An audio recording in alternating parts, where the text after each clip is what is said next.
പിന്നെ നെടുമ്പള്ളം ഗ്രൂപ്പ് അല്ലേ? അവിടെ നെടുമ്പള്ളം ഗ്രൂപ്പിലുള്ളത് നെല്ല്, മത്സ്യകൃഷി, കവുങ്ങ്, തെങ്ങ്, പിന്നെ അവിടെ വേണ്ടത് കുരുമുളകും വെറ്റിലയാണ്. അതാണ് അവിടുന്ന് പറഞ്ഞത്. അപ്പൊ നെല്ല്, മത്സ്യകൃഷി, കവുങ്ങ്, തെങ്ങ് അവിടെ ഉണ്ട്. അതാണ് നമ്മളുടെ ക്രോപ്പിംഗ് പാറ്റേൺ അവിടുത്തെ, അല്ലേ? അപ്പൊ അതിനകത്ത് നമുക്ക് എങ്ങനെയാണ് വീൽഡ് കൂട്ടുക എന്നുള്ളതാണ് നമുക്ക് നോക്കാനുള്ളത്. വാഴയുണ്ട്.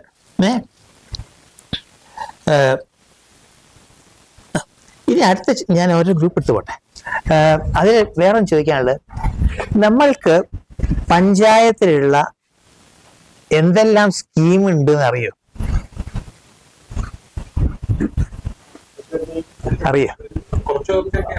അതല്ല, നമ്മളുടെ ആദ്യത്തെ പരിപാടി എന്ന് വെച്ചാല് ആ പഞ്ചായത്തില് ഗവൺമെന്റിന്റെ എന്തെല്ലാം സ്കീം ഉണ്ടോ അത് ഡീറ്റെയിൽസ് നമ്മുടെ അടുത്ത് വേണം. അത് ഡീറ്റെയിൽസ് കിട്ടിക്കഴിഞ്ഞാല് പല കേസിലും നമുക്ക് ചെറിയ പെർസെൻറ്റേജിൽ ലോൺ കിട്ടാനുണ്ട്, കുറെ സബ്സിഡി കിട്ടാനുണ്ട്. ഇത് പലപ്പോഴും അത് ഒരു പ്രത്യേക ഗ്രൂപ്പ് മാത്രമായിട്ട് കൈയടക്കി വെച്ചിട്ടുള്ള ഒരു പരിപാടിയാണ്. അപ്പൊ അതൊന്ന് മാറ്റിയിട്ട് നമ്മുടെ അഗ്രികൾച്ചർ ഓഫീസ് നല്ല മെൻഷൻ തോന്നുന്നു അല്ലേ? അതെ. അപ്പൊ അധ്യാപകർ കൂട്ടിയിട്ട് നിങ്ങൾക്ക് ആദ്യം അവിടെ എന്തൊക്കെ പ്രോജക്ട്സ് ഉള്ളത്, ഏതെല്ലാം നമുക്ക് അതിനകത്ത് നമുക്ക് കിട്ടും. അത് കിട്ടിയാൽ തന്നെ കുറെ സബ്സിഡി ഉണ്ടാവും. അപ്പൊ ആ എമൗണ്ട് മുഴുവൻ നമ്മൾ കളക്ട് ചെയ്യണം. പിന്നെ അതേമാതിരി തന്നെ നമ്മളുടെ പിന്നെ ഡിസ്ട്രിക്ട് ഇൻഡസ്ട്രീസ് ഓഫീസർ ആരും കണ്ടിട്ടുണ്ടോ? ഇത് എല്ലാവർക്കും അപ്ലിക്കബിൾ ആയിട്ടോ ഞാൻ ചോദിക്കുന്നത്. ഡിസ്ട്രിക്ട് ഇൻഡസ്ട്രി ഓഫീസർ ആരും കണ്ടിട്ടുണ്ടോ? അത് കാരണം വെച്ചാല് ഡിസ്ട്രിക്ട് ഇൻഡസ്ട്രി ഈ പഞ്ചായത്ത് ഇൻഡസ്ട്രി ഓഫീസർ ഉണ്ട്, അറിയോ? അറിയില്ലല്ലേ? അതാണ് നമുക്ക് അതൊക്കെ അറിയേണ്ടത്. ഓരോ പഞ്ചായത്തിലും ഓരോ പഞ്ചായത്ത് ഇൻഡസ്ട്രീസ് ഓഫീസർ അങ്ങനെ വിളിച്ച് അവരൊക്കെ പറയും, എല്ലാ കാര്യങ്ങളും പറയും. അപ്പൊ നമുക്ക് അതിന് ഒരുപാട് ഗവൺമെന്റിന്റെ സെൻട്രൽ ഗവൺമെന്റിന്റെ ഇതുണ്ട്. പക്ഷെ അവർക്ക്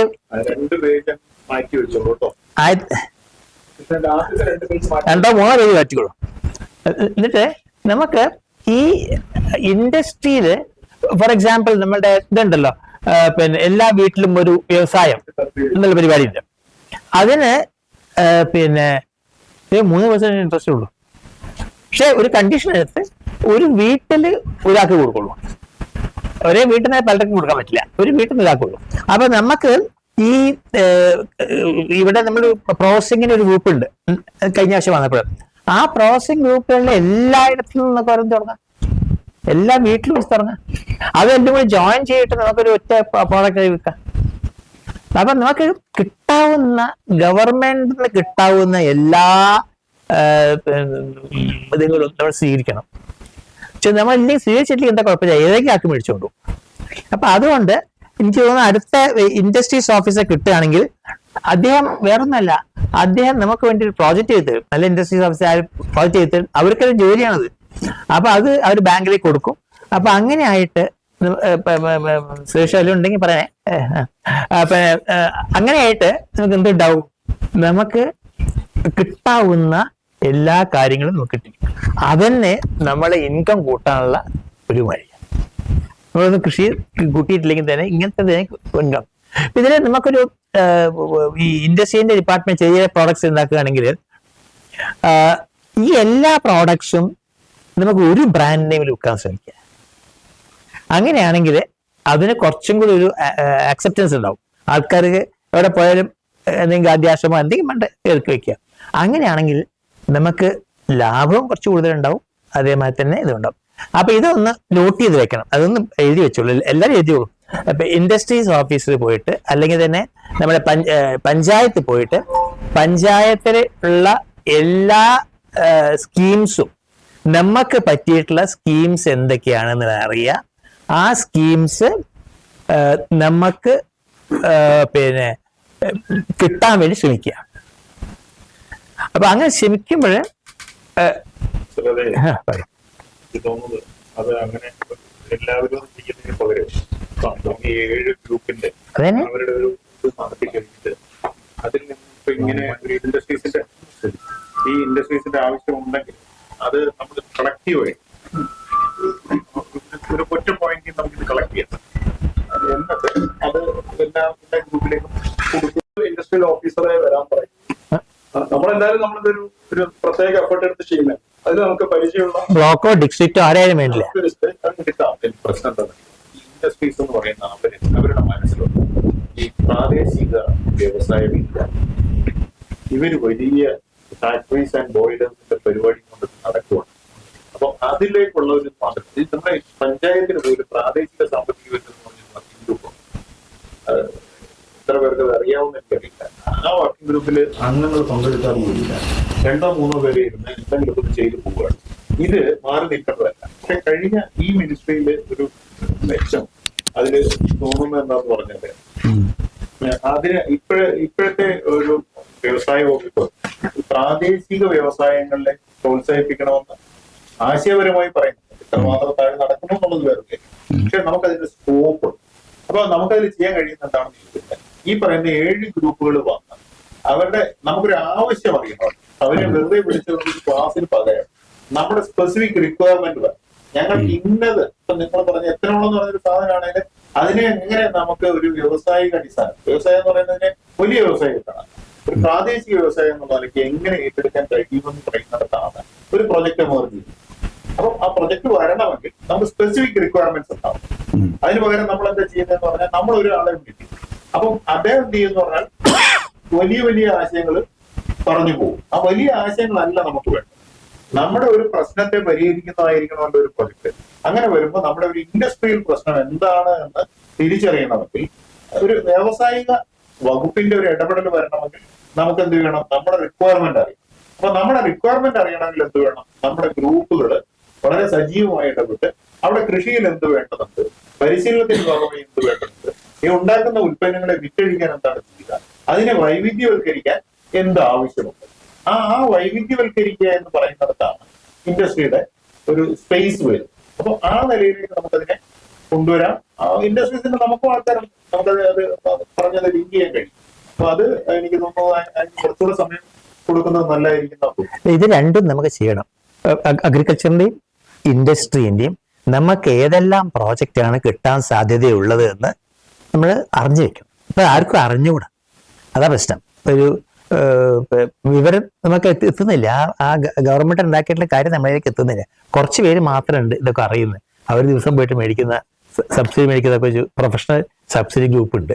അതല്ല, അത് മാറിയിട്ട് നമുക്ക് എല്ലാവർക്കും കിട്ടാവുന്ന മതത്തിൽ വെച്ച്. അപ്പൊ അതാണ് നമുക്ക് അടുത്ത സ്റ്റെപ്പ് വേണ്ടത്. അതാര് ചെയ്യും? ഓരോന്നും കഴിഞ്ഞിട്ട് അത് ചെയ്ത് പോകണം. സാർ, ആദ്യം നമുക്ക് ചെയ്യേണ്ടത് നമ്മുടെ ഒരു പ്രാഥമികമായി വിവരശേഖരണമായി അതിപ്പോ അത് നടന്നുകൊണ്ടിരിക്കുന്നത്. നമ്മുടെ സാധ്യതകൾ, നമ്മുടെ കയ്യിലുള്ള അസറ്റ് അല്ല, ആ അസറ്റ് വരുന്നുണ്ട്. നമുക്ക് ഞാൻ പറയുന്നത് നമുക്ക് ലേറ്റ് ആക്കണ്ടെന്ന് ഞാൻ പറയുന്നത്. കഴിയുന്നത് നമ്മൾ ഡോക്യുമെന്റ് ചെയ്യാം. നമുക്ക് പിന്നെ എന്താ ചെയ്യേണ്ടത് വെച്ചാൽ ഇതൊക്കെ ചെയ്യാൻ വിഷമമൊന്നുമില്ലല്ലോ. നമുക്ക് ഏതൊക്കെ പ്രോജക്ട്സ് ഉള്ളത്, അത് ആരുടെ ഒരു ദിവസത്തെ പണിയേ ഉള്ളൂ. അവിടെ പോയി കഴിഞ്ഞാൽ പ്രോജക്ട്സ് കിട്ടാം. ഇൻഡസ്ട്രി ഡിപ്പാർട്ട്മെന്റ് എന്തൊക്കെ പ്രോജക്ട്സ് ഉണ്ട്, അവർക്ക് ഏതെല്ലാത്തിനാണ് അവർക്ക് ലോൺ കൊടുക്കുന്നത്, ഏതൊക്കെയാണ് അവർക്ക് എത്രത്തോളം കൊടുക്കുന്നത്, ഇതൊക്കെ ഈ വിവരങ്ങൾ മുഴുവൻ കിട്ടിക്കഴിഞ്ഞാൽ നമ്മൾക്ക് ഓരോ ഗ്രൂപ്പിന് കിട്ടിക്കഴിഞ്ഞാൽ നമുക്ക് അതിൽ പിറ്റുന്ന ആൾക്കേക്ക് ഫിറ്റ് ചെയ്യാം. മനസ്സിലായോ? ഓരോരോ ഗ്രൂപ്പിലേക്ക് ഫിറ്റ് ചെയ്യാൻ പറ്റും. അപ്പൊ അത് പക്ഷെ നമ്മൾ ആദ്യമായിട്ട്, എനിക്ക് തോന്നുന്നത് അത് ആദ്യമായിട്ടൊന്ന് അറിഞ്ഞിരിക്കണം. നമ്മൾ എല്ലാ ഡിസ്കഷൻ നടക്കുമ്പോൾ നാളെ ചെയ്യാൻ പറ്റില്ല. ഇത് നമ്മൾ കഴിയുന്നത് വേഗം അത് ചെയ്യണം. അത് അപ്പൊ ആര് ചെയ്യും? അതാണ് ഇപ്പം സാർ, ഇപ്പൊ നമ്മള് സർക്കാരിന്റെ പദ്ധതികളുടെ ലിസ്റ്റില്ലേ സാറ് പറയണം. ഒന്ന് കൃഷിഭവനുമായി ബന്ധപ്പെട്ടതുണ്ടാവും, ഒരു ഇതുണ്ടാവും. പിന്നെ പഞ്ചായത്ത് മുഖേന കൃഷി വർക്കിംഗ് ഗ്രൂപ്പ് മുഖേന ചെയ്യുന്ന കുറെ പദ്ധതികൾ ഉണ്ടാവും. അല്ല, നമ്മൾ ഈ കൃഷിയുമായി കർഷകരുടെ ഒരു ആവശ്യങ്ങളുമായി ബന്ധപ്പെട്ട ഇതിൽ തന്നെ നമുക്ക് വനിതാ ഘടക പദ്ധതിയിൽ ഉൾപ്പെടുത്തി സംരംഭങ്ങൾ തുടങ്ങാനായിട്ട് ഉള്ള പദ്ധതികൾ ഇങ്ങനെ വരുന്നുണ്ട്. അപ്പോൾ ഈ നമ്മളിപ്പോ കർഷകർ അതാത് ഗ്രൂപ്പിലുള്ള കർഷകർ ഇപ്പൊ 10 പേരാണല്ലോ നമ്മൾ പറയണം. ഈ 10 പേരുടെ കുടുംബങ്ങളിലുള്ള വിവരങ്ങൾ നമ്മൾ ശേഖരിക്കുന്നുണ്ട്. അതിൽ സ്ത്രീകൾക്ക് മുൻകൈ എടുക്കാൻ കഴിയുന്ന ആളുകൾ ആരൊക്കെയാണെന്ന് നമ്മൾ ധാരണയായി കഴിയുമ്പോൾ അവരെ ഈ പ്രോജക്റ്റിലേക്ക് കൊണ്ടുവരുന്നതിന് വേണ്ടിയുള്ള, അപ്പോൾ അത് നമുക്ക് എടുക്കാം.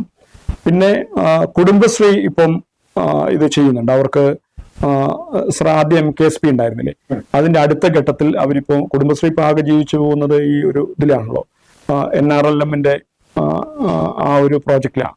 അപ്പൊ അതിപ്പം കൃഷി പദ്ധതിയായിട്ടും പിന്നെ ലൈഫ് സ്റ്റോക്കുമായി ബന്ധപ്പെട്ട ഒരു 2 പദ്ധതികൾ അവരുടെ ലൈവ്ലിഹുഡ് പ്രോഗ്രാം ചെയ്യുന്നുണ്ട്.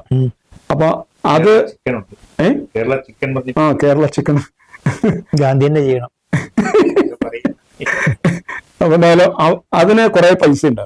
അപ്പൊ അത് സ്വാഭാവികമായിട്ടും അതിന് റിസോഴ്സ് പേഴ്സൺസിനൊക്കെ വെച്ചിട്ടുണ്ട്, പെയ്ഡ് സ്റ്റാഫാണ് അവര്. അവരുടെയും ഒരു സ്ഥിതി കഴിഞ്ഞ പ്രാവശ്യം നമ്മൾ പ്രോഗ്രാം നടക്കുമ്പോൾ നമ്മൾ അവരെ വിളിച്ചിരുന്നു. അപ്പൊ അവര് ഇങ്ങനെ ഒരു ഗ്രൂപ്പാണ് വരുന്നത്, എനിക്ക് തോന്നുന്നു സുരേഷ് സാറിന്റെ പേര് കേട്ടിട്ടാണോ അറിയില്ല, അവര് വന്നില്ല. അവര് പേടിച്ചിട്ട് വരാതിരുന്നാണ് സംഭവം. അവർക്കൊക്കെ ട്രെയിനിങ് ഒക്കെ കിട്ടിയിട്ടുണ്ട്, പക്ഷെ അവർക്ക് ഈ പ്രോഗ്രാം മുന്നോട്ട് കൊണ്ടുപോകാൻ പറ്റുന്നില്ല. ഫണ്ടും ഉണ്ട് അവർക്ക്, പക്ഷെ അത് പ്രോഗ്രാം ചെയ്യാൻ പറ്റുന്നില്ല. എലപ്പുള്ളി പഞ്ചായത്തിന്റെ മാത്രം സ്ഥിതിയല്ല, ഞാനത് ജില്ലയിലെ അതിന്റെ ചുമതലയുള്ള ആള് നമുക്ക് വേണ്ടപ്പെട്ട ആളാണ്. അപ്പോൾ അതുകൊണ്ട് മരുമൻ DPM ആണ്. അപ്പം പുള്ളിയെടുത്ത് വൈകുന്നേരം വന്ന് സംസാരിക്കുമ്പോൾ എപ്പോഴും ഞങ്ങൾ ചർച്ച ചെയ്യുമ്പോൾ പറയുന്ന ഒരു കാര്യം എന്ന് വെച്ചാൽ പ്രോഗ്രാം ഇഷ്ടം പോലെ ഉണ്ട്, പൈസയുണ്ട്, പക്ഷെ അത് ചെയ്യാൻ ഉത്തരവാദിത്തപ്പെട്ട ആളുകൾ ആരും തയ്യാറായിട്ട് വരുന്നില്ല. അത് ആൾക്കാരെ അറിയുന്നില്ല. അല്ല സാർ, അറിയുന്നുണ്ട്, പക്ഷെ ചുമതല എടുക്കാൻ ആളില്ലാത്തതുകൊണ്ടാണ്. അപ്പൊ നമ്മളിപ്പോ ഒരു CDSന്റെ ഉത്തരവാദിത്തത്തിൽ നടക്കേണ്ട പ്രോജക്റ്റ് CDS മുൻകൈ എടുത്താലല്ലേ ചെയ്യാൻ പറ്റുള്ളൂ. അത് അങ്ങനെ ഉത്തരവാദിത്തം എടുക്കുന്നില്ല, പൈസയുണ്ട്. അപ്പോൾ എനിക്ക് തോന്നുന്നു നമ്മള് സാറ് പറഞ്ഞ പോലെ ഈ പ്രോജക്റ്റുകളൊക്കെ നമ്മളൊന്ന് ലിസ്റ്റ് ചെയ്ത് നമ്മുടെ ആളുകൾക്കൊക്കെ ഒന്ന് പരിചയപ്പെടുത്തുകയൊക്കെ ചെയ്തു കഴിഞ്ഞാൽ ഈ പ്രോജക്റ്റില് അതിന്റെ ഭാഗമാവാൻ താല്പര്യമുള്ള ആളുകൾ രംഗത്ത് വരുന്ന സമയത്ത് സ്വാഭാവികമായിട്ടും സാറ് പറഞ്ഞ പോലെ ഒരു ഇതിലേക്ക് കൊണ്ടുപോകും. ഗ്രൂപ്പിനുള്ളിലേക്ക് കൊടുക്കണ്ട, ആരെങ്കിലും എടുക്കണത് നമ്മുടെ ഒരു ടീം അത് ഒരു അല്ലേ. അപ്പൊ അതാണ് നമ്മുടെ അടുത്ത വർക്ക് അല്ലേ. അതിന്റെ കൂട്ടത്തിൽ ഇപ്പം ഇപ്പൊ നമ്മൾ തേങ്ങയുടെ കാര്യമാണ് നാളികേരത്തിന് നമ്മള് പ്രോസസ് ചെയ്ത് ചെയ്യാനാണ്. നമ്മള് തൊട്ടടുത്ത് തന്നെ ആൾക്കാരുകൾ പ്രൊജക്ട് ചെയ്തിട്ട് പലതായിട്ട് നിൽക്കുന്നുണ്ട്. അപ്പൊ അത് നമ്മുടെ അടുത്തുള്ള ആൾക്കാരൊക്കെയാണ്. നമ്മൾ ഈ ഒരു സ്ഥാപനം തുടങ്ങുമ്പോൾ ഇതൊരു കുറച്ചും കൂടി ബുദ്ധിമുട്ടായിട്ട് വരുന്നത്. രണ്ട് തരത്തിലാണ്. സ്വർണ്ണക്കടകളെല്ലാം അടുത്തെടുത്താൽ അല്ല, പക്ഷെ നമുക്ക് സ്വർണ്ണക്കടകളെല്ലാം അടുത്തെടുത്താൽ അപ്പൊ നമ്മൾ രണ്ട് തരത്തിൽ ഇതിനേക്കാണ്. ഒന്ന് ഒരെണ്ണത്തിന്റെ അടുത്ത് വന്നാൽ കച്ചവടം നടക്കില്ല എന്നുള്ളത്. അപ്പൊ അങ്ങനെയാണെങ്കിൽ അടുത്തടുത്ത് കടകൾ വരാൻ പാടില്ല. അപ്പൊ അത് വരുന്നുണ്ട്. അത് ഈ ഹ്യൂമൻ സൈക്കോളജിയുടെ ഒരു ഇതുണ്ട്. ഒരു കടയിൽ കയറുമ്പോൾ ഇതിനേക്കാൾ നല്ലത് അടുത്താണെന്ന് തോന്നിയിട്ട് അടുത്ത കടയിൽ കയറും. അപ്പൊ അതിനൊരു സാധ്യത. അതൊക്കെ അതിലൊക്കെ ഉപരി തേങ്ങയ്ക്ക് ഇങ്ങനത്തെ വൈവിധ്യവൽക്കരണ സാധ്യതയുണ്ടോ എന്ന് നമ്മൾ ആലോചിക്കാം.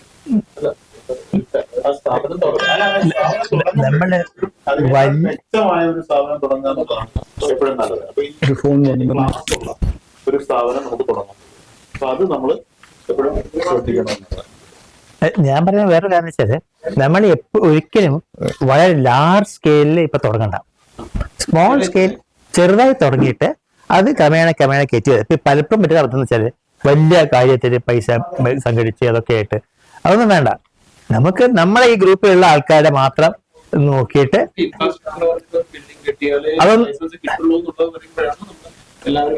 നമുക്ക് ഇതിനെയൊക്കെ അത് വരാം. നമുക്കൊരു കോമൺ ഫെസിലിറ്റി സെന്റർ എന്ന് പറയുന്ന ഒരു സാധനത്തിലേക്കൊക്കെ വരേണ്ടത്. ആദ്യം ശരിക്കും ഒരു ഗാന്ധിയൻ ആശയങ്ങളോട് ഒത്തുനിൽക്കുമ്പോൾ തന്നെ നമ്മൾ എല്ലാവരും എല്ലാം ചെയ്യുക എന്നുള്ളതല്ല, അതിനുള്ള ഒരു പൊതു ഇടം ഉണ്ടാവുക എന്നുള്ളതേ നമ്മൾ കാണുന്നു. അപ്പൊ എല്ലാവരും ചക്ക ഉണ്ടാക്കേണ്ട കാര്യമൊന്നുമില്ല പെണ്ണെ ഉൽപ്പാദിപ്പിക്കാൻ. അപ്പൊ നമ്മുടെ നാടൻ ചക്കിലേക്കൊക്കെ നമുക്ക് പോകാം. അങ്ങനെ വരുമ്പം ചിലപ്പം നമ്മുടെ ഗ്രൂപ്പിൽ തന്നെ ഒരാൾക്കാർക്ക് കൃഷി ഇല്ലാത്ത ഒരാളുണ്ടെന്നിരിക്കട്ടെ, അയാൾക്ക് ഇതിൽ പങ്കാളിയാവണമെങ്കിൽ അവരെ നമുക്ക് എന്ത് ഏൽപ്പിക്കാം? ഇതിന്റെ പ്രോസസ്സിങ് ഏൽപ്പിക്കാം. ഇപ്പം എല്ലാം കൂടെ ഒരാൾക്ക് നൈപുണ്യം ഒന്നും ഉണ്ടാക്കിയെടുക്കാൻ കഴിയില്ല. ചിലർക്ക് കൃഷി ചെയ്യാനായിരിക്കും താല്പര്യം, ചിലർക്ക് അതിനെ എന്താ പറയാ ഹാർവസ്റ്റിംഗ് പോലുള്ള സാധനം, അല്ലെങ്കിൽ അതിന്റെ പ്രൈമറി പ്രോസസിംഗ് എന്ന് പറഞ്ഞാൽ ആദ്യം കൊപ്രയാക്കുന്നതിലായിരിക്കും താല്പര്യം. അവരവർ ചെയ്യട്ടെ. അടുത്ത ഒരു ഗ്രൂപ്പിനായിരിക്കും ചിലപ്പോൾ ഇതിനേക്കാൾ നന്നായിട്ട് ഇതിൽ എണ്ണ ആട്ടിയെടുക്കാൻ അല്ലെങ്കിൽ വേറൊരു ഉൽപ്പന്നം ഉണ്ടാക്കാൻ കഴിയും. അപ്പം നമുക്ക് എന്ത് ചെയ്യുന്നത്? അപ്പൊ ഭൂമി ഇല്ലാത്ത, റിസോഴ്സ് പൂർ ആയിട്ടുള്ള, ഭൂമി ഇല്ലാത്ത ഒരാൾക്കാർ ഗ്രൂപ്പുണ്ട്. അവർക്ക് നമുക്ക് എന്ത് ചെയ്യാൻ പറ്റും? അവരെ ഈ ഇത് പഠിപ്പിച്ചാൽ മതി. ഇത് വൃത്തിയായിട്ട് പഠിപ്പിച്ചാൽ അവര് ദിവസവും ഇതങ്ങ് ചെയ്തോളും. അവർക്കപ്പം ഈ പഞ്ചായത്തിൽ എവിടെ നിന്നൊക്കെ വരുന്ന നാളികേരം ഉണ്ടെങ്കിലും ആ നാളികേരം അവർക്കത് കളക്ട് ചെയ്യലും അതിനെ പ്രോസസ് ചെയ്യലും ചെയ്യുന്ന അപ്പൊ ഒരു കോമൺ ഫെസിലിറ്റി സെന്റർ എന്നുള്ള സ്ഥാനത്തിലേക്കോ, അല്ലെങ്കിൽ നമ്മുടെ വരുന്ന ഒരു ചെറിയ ഗ്രൂപ്പ് ഇത് അഫോർഡ് ചെയ്യാൻ പറ്റുമെങ്കിൽ അവർക്ക് ലോൺ കൊടുത്തുകൊണ്ട് അവരെ കൊണ്ട് ഒരു മില്ല് സെറ്റ് ചെയ്യുക എന്നുള്ളതാണ്. അല്ലാണ്ട് എല്ലാവരും ഇത് ഐഡലിംഗ് കോസ്റ്റ് എന്ന് പറഞ്ഞൊരു സാധനം ഉണ്ട്. എപ്പോഴും നമ്മളൊരു സാധനം വെറുതെ നിർത്തിയാലും അതിനൊരു കോസ്റ്റ് ഇൻവോൾവ് ചെയ്യും. അപ്പം ഈ നമുക്ക് എന്താ പറ്റുക? ഇപ്പൊ ഒരു ട്രാക്ടർ നമ്മൾ വാങ്ങി നമുക്ക് മാത്രം ഉഴാൻ നിന്നാൽ എത്ര ദിവസം അതിനെ ഉപയോഗിക്കും എന്നുള്ളതൊരു ചോദ്യമുണ്ട്. അപ്പം ഐഡിൽ ചെയ്യുമ്പോഴും ഇതിനൊരു പൈസ അങ്ങോട്ട് പോകും ചെയ്യും, ഡിപ്രീസിയേഷൻ കോസ്റ്റും ഉണ്ട്. അപ്പൊ അത് വരുമ്പോൾ നമ്മൾ എപ്പോഴും നോക്കേണ്ടത് എന്താന്ന് പറഞ്ഞാൽ അതിനെ 365 ദിവസത്തിൽ എത്ര ദിവസം ഇത് പ്രവർത്തിക്കുന്നു, എത്ര മണിക്കൂർ പ്രവർത്തിക്കുന്നു എന്നുള്ളതാണ്. അങ്ങനെ പ്രവർത്തിക്കണം എന്ത് വേണമെന്ന് പറഞ്ഞാൽ ഇതിന് ഹോൾഡ് ചെയ്യാൻ കഴിയുന്ന അത്രയും ഉൽപ്പന്നങ്ങൾ, അതായത് ഈ പ്രൈമറി പ്രൊഡ്യൂസ് അവിടെ നിന്ന് ഇങ്ങോട്ട് വരണം. വരുമ്പോ ഇത് എല്ലാവരും വെല്ലുവെക്കുക എന്നുള്ളതല്ല, എല്ലായിടത്തും വെക്കുക എന്നുള്ളതല്ല. ഇപ്പൊ നമ്മുടെ ഒരു ഓഫീസിൽ തന്നെ ഒരു ഫോട്ടോസ്റ്റാറ്റ് മെഷീന്റെ കാര്യം പറയുന്ന പോലെ നമ്മൾ 10 ഇടത്ത് ഒരു ഫോട്ടോസ്റ്റാറ്റ് മെഷീന്റെ ആവശ്യമില്ല. പകരം ഒരു മെഷീൻ ഇതിന്റെ കോസ്റ്റ് ഏകദേശം അത്രേ വരുള്ളൂ. ഇതൊന്നും നമ്മൾ അറിയാതെയാണ് നമ്മൾ പലപ്പോഴും കാര്യങ്ങൾ ചെയ്യുന്നത്. എനിക്ക് തോന്നുന്നു അതിന് പ്രിമച്ചുറാണ്, നമ്മൾ ഇപ്പോഴും അത് ഡിസ്കസ് ചെയ്യാറായിട്ടില്ല. നമുക്ക് അതിലേക്ക് എത്താം.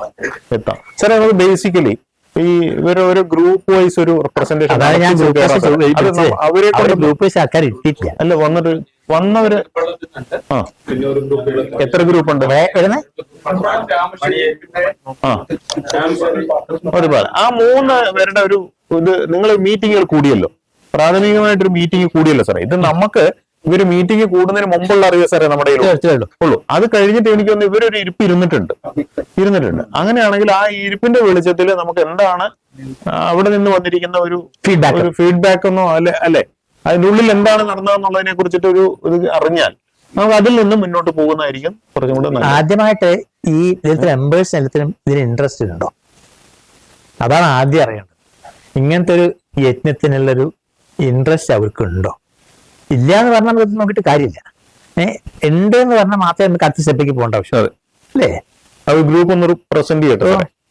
ആരാണ് ഒരു റിപ്പോർട്ടിങ് എന്നുള്ള നിലയ്ക്ക് ഒന്ന് പറഞ്ഞാൽ കൊള്ളാം. ഞങ്ങൾ ആദ്യം 7 പേരാണ് തീരുമാനിച്ചത്. അത് ഇപ്പൊ 10 പേരായിട്ട് മാറിയിട്ടുണ്ട്. അത് എല്ലാവരും ഒരാൾ മാത്രം കട നടത്തുന്ന ഒരാളാണ്, സെയിലിംഗ് പോയിന്റ് ആണ്, ഓർഗാനിക് എന്നുള്ള പലരും അങ്ങനെയാണ്. നമ്മുടെ ഫാർമേഴ്സിലേക്ക് സെയിൽ ചെയ്യുന്ന ഒരാളെ അഡീഷണൽ ചേർത്തിട്ടുണ്ട്. ബാക്കി 9 പേരും ഫാർമേഴ്സാണ്. അപ്പൊ എല്ലാവരും പല ജോലിയിലും വർക്ക് ചെയ്യുന്ന, കൃഷിയും കൂടെ കൊണ്ട് നടക്കുന്ന ആൾക്കാർ. അവർക്ക് ഇൻകത്തിന്റെ സ്റ്റെബിലിറ്റി ഇല്ലാത്ത കാര്യം കൊണ്ടാണ്, കൃഷി ഇല്ലാത്ത കാര്യം കൊണ്ടും മറ്റേതുമാണ് ജോലി ചെയ്യുന്നത്. നമുക്ക് ഇതിനെ ഇൻകം കൂട്ടിയെടുക്കണമെന്നുള്ളതാണ് എല്ലാവരുടെയും അതിൽ പലർക്കും പല കൃഷിയാണ്. എല്ലാവരും കോമൺ ആയിട്ടുള്ള കുറച്ച് അതാണ് ഏറ്റവും കൂടുതലാണ്. പിന്നെ ജാതി അങ്ങനെ കുറച്ചാണ് കൂടുതലാക്കാൻ പറ്റില്ല. പക്ഷെ ഇതെല്ലാം വിൽക്കാൻ പറ്റാത്തുള്ളതാണ് ഏറ്റവും മെയിൻ ആയിട്ടുള്ള വിപണി ഇല്ലാത്തത്. നമ്മളെ 10 പേരുടെ എടുക്കുകയാണെങ്കിൽ ഉണ്ടാവും. 10,000 എങ്കിലും നമ്മൾ 10,000 എന്തായാലും കൺഫേം ആയിട്ട്. ഇതിനെ നമ്മൾക്ക് തേങ്ങ ഇടാൻ നമ്മുടെ കയ്യിൽ ആളുണ്ടാവില്ല, പിന്നെ കടത്താൻ ആളുണ്ടാവും. നെൽകൃഷി ഉണ്ടാകുന്ന സമയത്ത് മറ്റേ പണിക്കൊന്നും ആള് കിട്ടില്ല. ഈ തേങ്ങ അവർക്ക് കൊടുക്കുന്നതായിട്ട് നമുക്ക് ലാഭം. വെളിയിൽ നിന്നുള്ള ആൾക്കാരാണ് അത് വാങ്ങുന്നത്. തമിഴ്നാട്ടിൽ നിന്ന് ആൾക്കാർ വന്നിട്ട് ഇങ്ങനെ താഴെ നിന്ന് തോട്ടിയിട്ട് വലിക്കുന്നതല്ലേ, കടത്തിക്കൊണ്ടുപോകും. അവര് തേങ്ങയോട് കൊണ്ടുപോകും. നമുക്കിപ്പോ മില്ലാണെങ്കിൽ തൊട്ടടുത്തൊക്കെ മില്ലുകളുണ്ട്. നമുക്ക് അവിടെ കൊണ്ടുപോയി കൊടുക്കണമെങ്കിൽ ഡ്രൈവറാണ്, പിന്നെ ഇത് കടത്തി കൊണ്ടുവരണം, ഇടാനുള്ള ആള്. അതൊന്നും നമുക്ക് ഒരു കിട്ടുന്നില്ല. പിന്നെ ഇപ്പൊ നമ്മളെ ഒരു നിർത്താനുള്ള നിന്ന് കഴിഞ്ഞാൽ നമുക്ക് ഇതിനെല്ലാം ഒരാളെ വെക്കാന്നുള്ളത് ഇതിലേക്ക് വരുന്നുണ്ട്. ഇപ്പോഴാണ് നമ്മൾ ഒന്നിച്ച് ചേരുന്നത്. എല്ലാവരും കണക്റ്റഡ് ആണെങ്കിലും. അതാണോ ആ തന്നിരിക്കുന്ന റിപ്പോർട്ടിൽ 40 ഏക്കർ എന്ന് പറഞ്ഞിരിക്കുന്നത് കൺസോൾട്ടേറ്റഡ് ആണ്, ഒരാൾ ഇൻഡിവിജ്വൽ ആണ്, ഫാമിലിയിലാണ്. അതെ അതെ. അത് നെൽകൃഷിയിലാണെങ്കിലും തന്നെ ഇപ്പൊ എനിക്കാണെങ്കിലും അതിൽ നെല്ല് വന്ന് കഴിഞ്ഞാൽ ഉണക്കാൻ സീസൺ വന്നു കഴിഞ്ഞാൽ ഭയങ്കര സ്റ്റോക്ക് ചെയ്യാൻ പറ്റും. ഇതേപോലെ എല്ലാവരുടെ വീട്ടിലും ചില സമയത്തൊക്കെ വിനോദം മറ്റേതൊക്കെ കൊണ്ട് ഷെയർ ചെയ്തിട്ടൊക്കെ ചെയ്യുന്നുണ്ട്. അത് മുമ്പിലേക്ക് എത്താൻ റിസ്കി ആയിട്ടുള്ളതാണ്. നെല്ലിന്റെ കാര്യത്തിലാണെങ്കിൽ ഉണക്കാനും സംഭരിക്കാനും പറ്റുള്ളവരുണ്ട്. ട്രാക്ടർ ഏകദേശം എല്ലാവരുടെയും സാധനമുണ്ട്. പക്ഷെ അത് കറക്റ്റ് സമയത്തിന് ഉപയോഗിക്കാനുള്ള ഡ്രൈവറും മറ്റു വർക്കുകളൊന്നും ഇല്ല.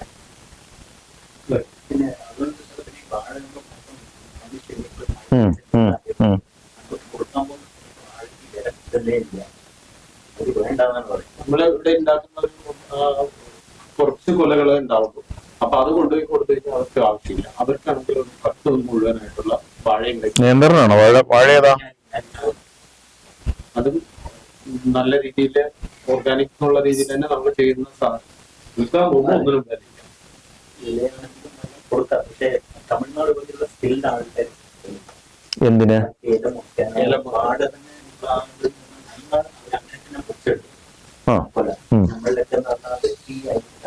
നിലത്തിട്ട് മുഴുവൻ വരയൊക്കെ ആക്കി കറുപ്പിച്ച്. പാലക്കാട് കൊണ്ടുപോകുമ്പോൾ നിങ്ങൾക്ക് സ്ഥിരം തൊഴിലാളികളുണ്ടോ? എല്ലാം ചെയ്യുന്നത് തമിഴ്നാട്ടിൽ ആൾക്കാരാണ് പറഞ്ഞത്. ആ സമയത്ത് കോൺട്രാക്ടുകൾ അവർ തന്നെ വെക്കും. കമ്പനി വാഴയ്ക്കും എല്ലാ കോൺട്രാക്ടും സംസാരിക്കും. അവർ തന്നെ വെച്ചിട്ടാണ് കൊണ്ടുപോകുന്നത്. ഈ കമ്മിറ്റിന്റെ സ്കിൽഡ് ആൾക്കാരില്ല, കറക്റ്റായിട്ടുള്ള സീഡ് കിട്ടുന്നില്ല. സീഡ് കിട്ടിയാലും കൊടുക്കുന്ന സമയത്ത് തേങ്ങയാണെങ്കിൽ മെയിനായിട്ട് കിട്ടുന്നതാണ്. എന്നിട്ട് കൊണ്ടുപോകും. ആ തേങ്ങയുടെ മട്ടയ്ക്ക് മാത്രമേ 2.5 രൂപ കിട്ടുന്നുണ്ട്. എക്സ്പോർട്ടൊക്കെ ചെയ്യുന്നില്ല. അവര് അവിടെ പൊള്ളാച്ചി സൈഡ് എക്സ്പോർട്ട് ചെയ്യുന്നത്. പക്ഷെ ആ ഇടുന്ന പോലെ അതിൽ നിന്ന് കിട്ടും. ഒരു തേങ്ങ സൈഡ് തന്നെ കംപ്ലീറ്റ് പൊട്ടിയാതെ തന്നെ സ്കില്ലായിട്ട് ഒരു വെച്ചിട്ടുണ്ട്. അതിൽ ഒന്നിന് തന്നെ 2.5 കിട്ടുന്നു. ഇതില് തേങ്ങയുടെ കുറച്ച് ആ 2 രൂപ 2.5 രൂപ തേങ്ങ എക്സ്പോർട്ട് ചെയ്യുന്നത്. അവിടെ അവർ ചെയ്യുന്നത്, ഇപ്പൊ ഞാൻ ഒരു കമ്പനിയിൽ ഇൻവോൾവ് ആണ്. 2-3 കാര്യം ചെയ്യുന്നുണ്ട്. ഒന്ന്, ചിപ്സ് കൊടുക്കും. ഈ ഇതില്ലേ കഷ്ണം മുറിച്ചിട്ട് അത് എക്സ്പോർട്ട് ചെയ്തിട്ടുണ്ട് കുറെ. പിന്നെ നമ്മൾ പൊടിയും എക്സ്പോർട്ട് ചെയ്യുന്നുണ്ട്.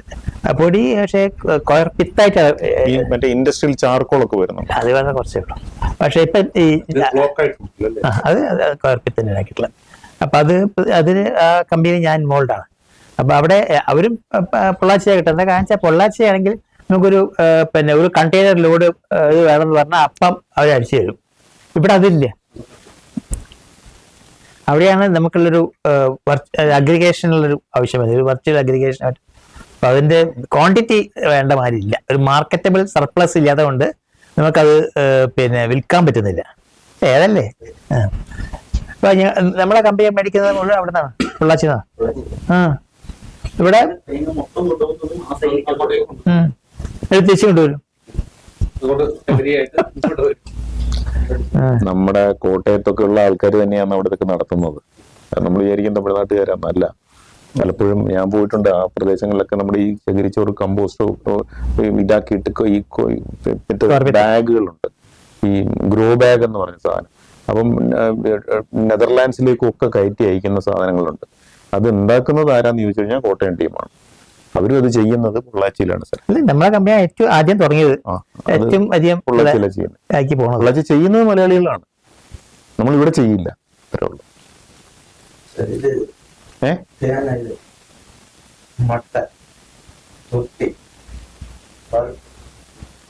എല്ലാത്തിനും സാർ சொன்னது ജിപ്സ് ഉണ്ടാക്കി മഞ്ചി എടുത്ത് ആപ്പിട്ട് അത് ഈ ചെങ്കൽ പോലെ അടിച്ച് അത് എക്സ്പോർട്ട്.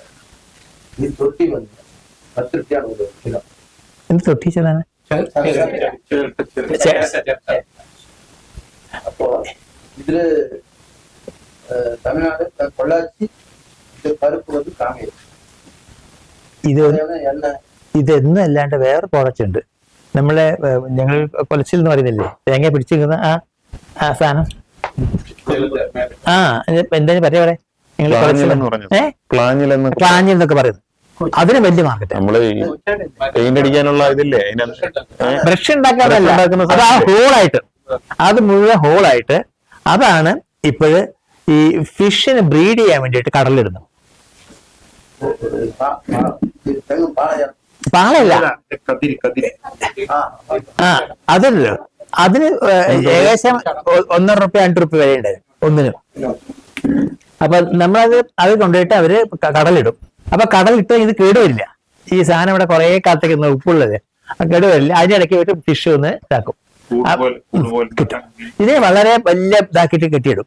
ഇതങ്ങനെ കുറെ അതിൽ കാര്യം കുറെ മാർക്കുകളുണ്ട്.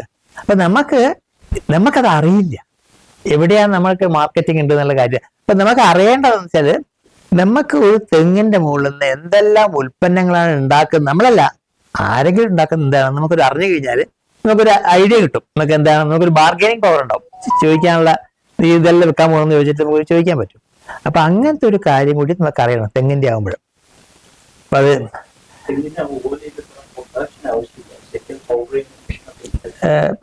40,000 രൂപയുള്ള മെഷീന്. നമ്മള് കഴിഞ്ഞ കൊടീഷയില് ഈ പറയുന്ന ചിപ്സ് ഉണ്ടാക്കുന്ന സാധനം എല്ലാം ഉണ്ട് അതില്. പക്ഷെ നമ്മുടെ റിക്വയർമെന്റ് അറിഞ്ഞിട്ട് വേണ്ടി നമ്മളതിലേക്ക് പോവാൻ. അത് കിലോ 30 രൂപ. അത് തമിഴ്നാട്ടിൽ അവര് തോട്ടത്തിലിരുന്ന് ചെയ്യുന്ന ഒരു പണിയാണ്. അതായത് നമ്മള് ഈ ഗോവയോട് കൊടുക്കുമ്പോ 26, 24 നമ്മൾ ക്ലിയർ ആയിട്ട് ചെയ്യുമ്പോ 32 വരെ.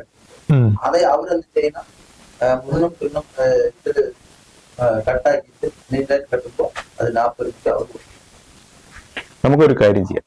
ഇപ്പൊ തേങ്ങയുടെ കാര്യത്തിൽ അത് പറഞ്ഞല്ലോ, സാർ പറയുന്നതിനെ നമുക്ക് കുറച്ചും കൂടെ ഒന്ന് ഒതുക്കിയെടുക്കാം. എന്ന് പറഞ്ഞാല് ഈ ഒരു തെങ്ങിന്റെ മണ്ടയിൽ എത്ര രൂപ നമുക്ക് കിട്ടും എന്നുള്ളത് അറിയണമെങ്കിൽ എന്തെല്ലാം ഉണ്ടാക്കാൻ കഴിയുമെന്ന് അറിയണം. അപ്പോൾ നമുക്ക് ഇപ്പോഴത്തെ നമ്മൾ റഫായിട്ട് പറയുന്നതിന് പകരം നമുക്ക് ഇനിയും വളരെ കൃത്യമായി മടലിൽ നിന്ന് എന്ത് കിട്ടും, കൊതുമ്പിൽ നിന്ന് എന്ത് കിട്ടും, ഈ പറഞ്ഞ കൊതുമ്പല്ലാതെ വെളിയിലത്തെ സാധനമാണ് അതന്നെ ക്ലാഞ്ഞിലെന്നാണ് പറയുക. അത് ആ സാധനത്തില് നമുക്ക് അതാണ് ഉദ്ദേശിക്കുന്നത്. കൊതുമ്പെന്ന് പറഞ്ഞാൽ കവർ ചെയ്യുന്ന കറുപ്പ് നിറത്തിലുള്ളത്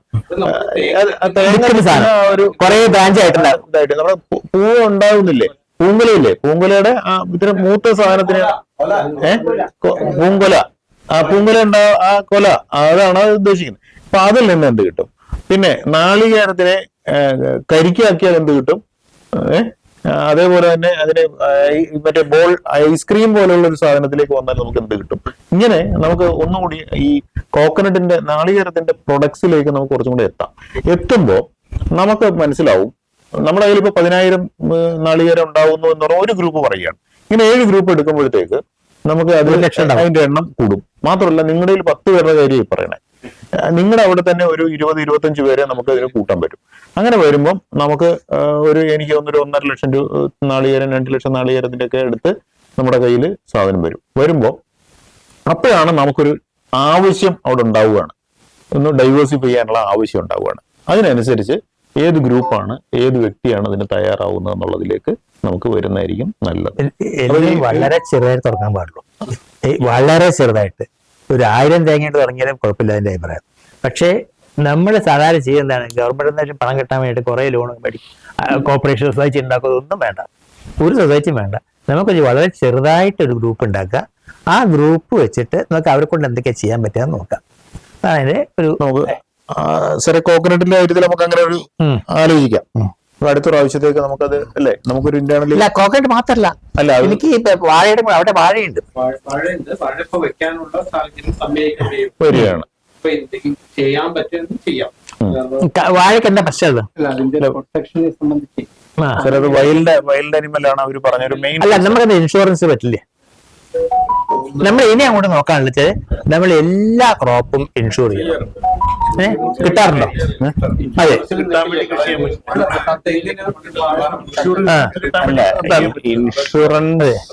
ഇൻഷുറൻസ് നിർബന്ധമാണ്. അതെ, നമ്മൾ ഇനി ഇൻഷുറൻസ് എന്തായാലും വേണം, സൊല്യൂഷൻ അല്ല. അത് ഈ ഒരു ഡിസാസ്റ്ററിന്റെ 3 സാധനങ്ങളിലെ ആദ്യത്തേതാണ്. അത് ഒരു കാര്യമില്ല, പ്രൊഡക്റ്റ് വേണം.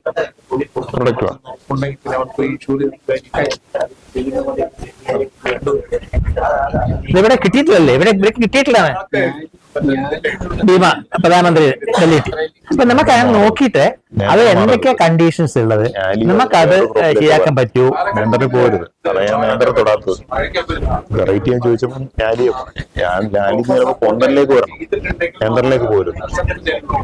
അല്ല, അവിടെ ഇല്ല, നമുക്ക് പന്നീനെ ആക്രമണത്തിലാണ്. വൈൽഡ് അനിമൽ നമുക്ക് മാത്രമേ മെമ്പറിനുള്ള CNK. ഓരോരോ പ്രായത്തും അവരെ പൈസയാണ്. അപ്പൊ നമ്മൾ അറിയേണ്ടത് അതിന്റെ നിയമങ്ങൾ മുഴുവൻ അറിയണം. അപ്പം നമുക്ക് എന്നാലേ മാത്രമേ നമുക്ക് നോളജ് ഇല്ലാത്ത കുഴപ്പമാണ്. Knowledge is power. നമുക്ക് വിവരം ഉണ്ടെങ്കിൽ നമുക്ക് പറയാൻ പറ്റും.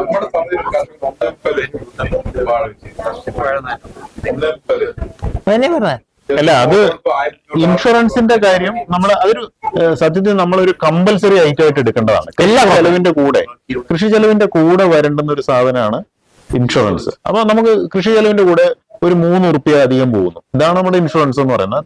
സംസ്ഥാന ഇൻഷുറൻസിൽ 3 റുപ്യ പോകുന്നുള്ളൂ. അതാണെങ്കിൽ നമുക്ക് ഒരു അല്ല കേൾക്കൂ,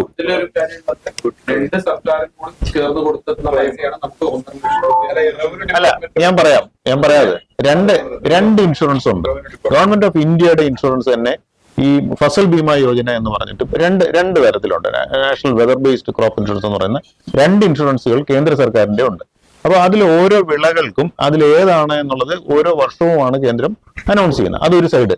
രണ്ടാമത്തേത് സംസ്ഥാന ഒരു ഇൻഷുറൻസ് ഉണ്ട്. സംസ്ഥാന ഇൻഷുറൻസ് ആണ് 3 റുപ്യ എന്ന് പറയുന്നത്. അപ്പോ അതിന്റെ ഒരു മെച്ചം എന്താണെന്ന് ചോദിച്ചു കഴിഞ്ഞാൽ, ഒരു ഇൻഷുറൻസ് ഉണ്ടെങ്കിൽ മറ്റേത് വാങ്ങിക്കൂടാ എന്ന് ഇന്നേ അവർ പറഞ്ഞിട്ടില്ല. അതുകൊണ്ട് നമുക്കൊരു ഡബിൾ പ്രൊട്ടക്ഷൻ ആണ്. ഇത് ചിലപ്പോൾ വൈകിയാലും 300 റുപ്യ എന്ന് പറഞ്ഞാൽ അത്ര മോശം തുകയല്ല. 2017 മുതൽ കേരള സർക്കാർ ഇനിയും അല്ല 17 എന്ന് പറയരുത്, 18 മുതൽ 18 വരെ തന്നിട്ടുണ്ട്. 19 18 വരെ 32 കോടി പാലക്കാട് കൊടുത്തൊരു മനുഷ്യനാണ്. അപ്പൊ ഞാനാണ് അത് 12 മുതൽ 18 വരെയുള്ള പൈസ ഒന്നിച്ചു കൊടുത്ത ഒരാളാണ് ഞാൻ. കൂടി അപ്പൊ നമുക്കുണ്ടല്ലോ ഇത്രയും എമൗണ്ട് അവിടെ ഉണ്ട്, കുറെ കോടികൾ. അല്ല, അതുകൊണ്ട് ഞാൻ പറയുന്നത് ആ 2 പ്രൊട്ടക്ഷൻ നമ്മൾ എടുക്കണം, രണ്ടും എടുക്കണം. അത് എടുക്കുമ്പോൾ വേറൊരു കാര്യം കൂടെ ചെയ്യണം. നമ്മൾ സെൻട്രലൈസ്ഡ് ആയിട്ട് അതിനൊരു ഏജൻസിയും എടുക്കണം. ഈ ഇൻഷുറൻസിന് ഒരു ഏജൻസി ഫീസ് ഉണ്ട്, അത് നമ്മൾ സെൻട്രലൈസ് ചെയ്ത് പിടിക്കണം. ഇപ്പൊ ഉള്ള നമ്മൾ ഫേസ് ചെയ്യുന്ന ഒരു പ്രശ്നം, നമ്മള് പാടശേഖര സമിതിയുടെ ഒരു കീഴില് നമ്മളൊരു എല്ലാ ക്രോപ്പിനും നമ്മൾ ഇൻഷുറൻസ് ആണ് പറയുന്നത്. ഇതിന് മാത്രമാണ് സസ്റ്റൈനബിൾ ഇതിന്റെ പൈസ ഉഴവുകൂലി കിട്ടാൻ വേണ്ടി ഇൻഷുറൻസ് എടുത്താലേ ഉഴവുകൂലി കിട്ടുള്ളൂ. അപ്പൊ നമ്മൾ ആദ്യം അതെല്ലാവരും ഫസ്റ്റ് ക്രോപ്പ് 100 രൂപ ഫസ്റ്റ് ക്രോപ്പ് മാത്രം. സെക്കൻഡ് ക്രോപ്പിന് ഉഴവുകൂലി ആദ്യം തന്നെ 100 പ്രാവശ്യം കിട്ടും. അതോട് സെക്കൻഡ് ക്രോപ്പിനാണ് ഇവിടെ എല്ലാവർക്കും ഉണങ്ങി പോകും. പക്ഷെ സെക്കൻഡ് ക്രോപ്പിന് ആരും ഇൻഷുർ കിട്ടില്ല. ഫസ്റ്റ് ക്രോപ്പിനാണെങ്കിൽ വെള്ളം മുങ്ങി. ഇപ്പൊ എന്റെ കൃഷിയൊക്കെ വെള്ളം മുങ്ങിയതാണ്. ഞങ്ങൾ എല്ലാവരും ഇവിടെ എല്ലാവരും മുങ്ങി. പക്ഷെ രണ്ടാമത്തെ ദിവസം അത് വെള്ളം കമ്മിയാണ്. വെള്ളം കമ്മിയായി കതിരും വരും. കതിരിന്റെ അളവ് കമ്മി. പക്ഷെ നമുക്ക് ഇൻഷുറൻസ് ക്ലെയിം ചെയ്യാൻ പറ്റില്ല. സപ്ലൈ കൊടുക്കുന്ന എല്ലാ ഇൻഷുറൻസ് ക്ലെയിം ചെയ്തിട്ടുണ്ടെങ്കിൽ അതല്ല നമ്മൾ പറയേണ്ടതെന്ന് വെച്ചാല് അതിന് വേറെ ഇൻഷുറൻസ് ആണ്, വെതർ ബേസ്ഡ് ഇൻഷുറൻസ്. കാലാവസ്ഥ അല്ല, അത് നമ്മള് ലോൺ എടുക്കുന്ന നമ്മൾക്ക് ആൾറെഡി അത് ബാങ്കിന് എടുത്ത് പോകുന്നത് നമുക്ക് അത് തനിയെ ആവുന്നുണ്ട് പല കൃഷികർ. പിന്നെ ഞാനൊക്കെ സെപ്പറേറ്റ് ആയിട്ട് എടുത്തിട്ടുണ്ട്. അപ്പൊ അത് വേറെ. പക്ഷെ അതും നമുക്ക് മോണിറ്റർ ചെയ്യാനുള്ള ഏജൻസി വന്നു കഴിഞ്ഞാൽ അല്ല, നമുക്കൊരു ഏജൻസിയിലേക്ക് വരാം. അതിന്റെ ഈ നാഷണൽ ക്രോപ്പ് ഇൻഷുറൻസിന്റെ അത് ഈ അഗ്രികൾച്ചർ ഇൻഷുറൻസ് കമ്പനി ആണ് അതിന്റെ ഈ കേരളത്തിലെ ഏജൻസി, നോഡൽ ഏജൻസി. അവരിൽ നിന്ന് നമുക്കൊരു ഇത് വരണം, ഒരു ഏജൻസി സാധനം വരണം ഇൻഷുറൻസിന്റെ. അങ്ങനെ വരുമ്പോൾ നമ്മുടെ ഗ്രൂപ്പിലുള്ള എല്ലാവർക്കും ഏത് ക്രോപ്പ് 2 തരത്തിലാണ് ഇൻഷുറൻസ്. ഒരു 27ഓളം ക്രോപ്പുകൾക്കാണ് ഈ ഗവൺമെന്റ് ഓഫ് ഇന്ത്യ ഈ ഇൻഷുറൻസ് കവറേജിന്റെ ഉള്ളിൽ വരുന്നത്. അപ്പൊ അതിലുള്ള എല്ലാത്തിനും കമ്പൽസറി ആയിട്ട് നമ്മളൊരു ഇൻഷുറൻസിലേക്ക് പോകണം. അല്ലെന്താ നീ മിസ് ചെയ്തു. ഞാൻ ഇന്നും പോണില്ല, നാളെയും പോണില്ല. അല്ല, അതിന് ഇതാണ് ഞാൻ പറഞ്ഞ ഒരു ഏജൻസി നമ്മളുടെ കയ്യിലേക്ക് വരണം. ഏജൻസി നമ്മുടെ കയ്യിലേക്ക് വരുമെന്ന് പറഞ്ഞാൽ അതിന് ഇവർക്കൊരു ഒരു ഫീസ് ഉണ്ട്.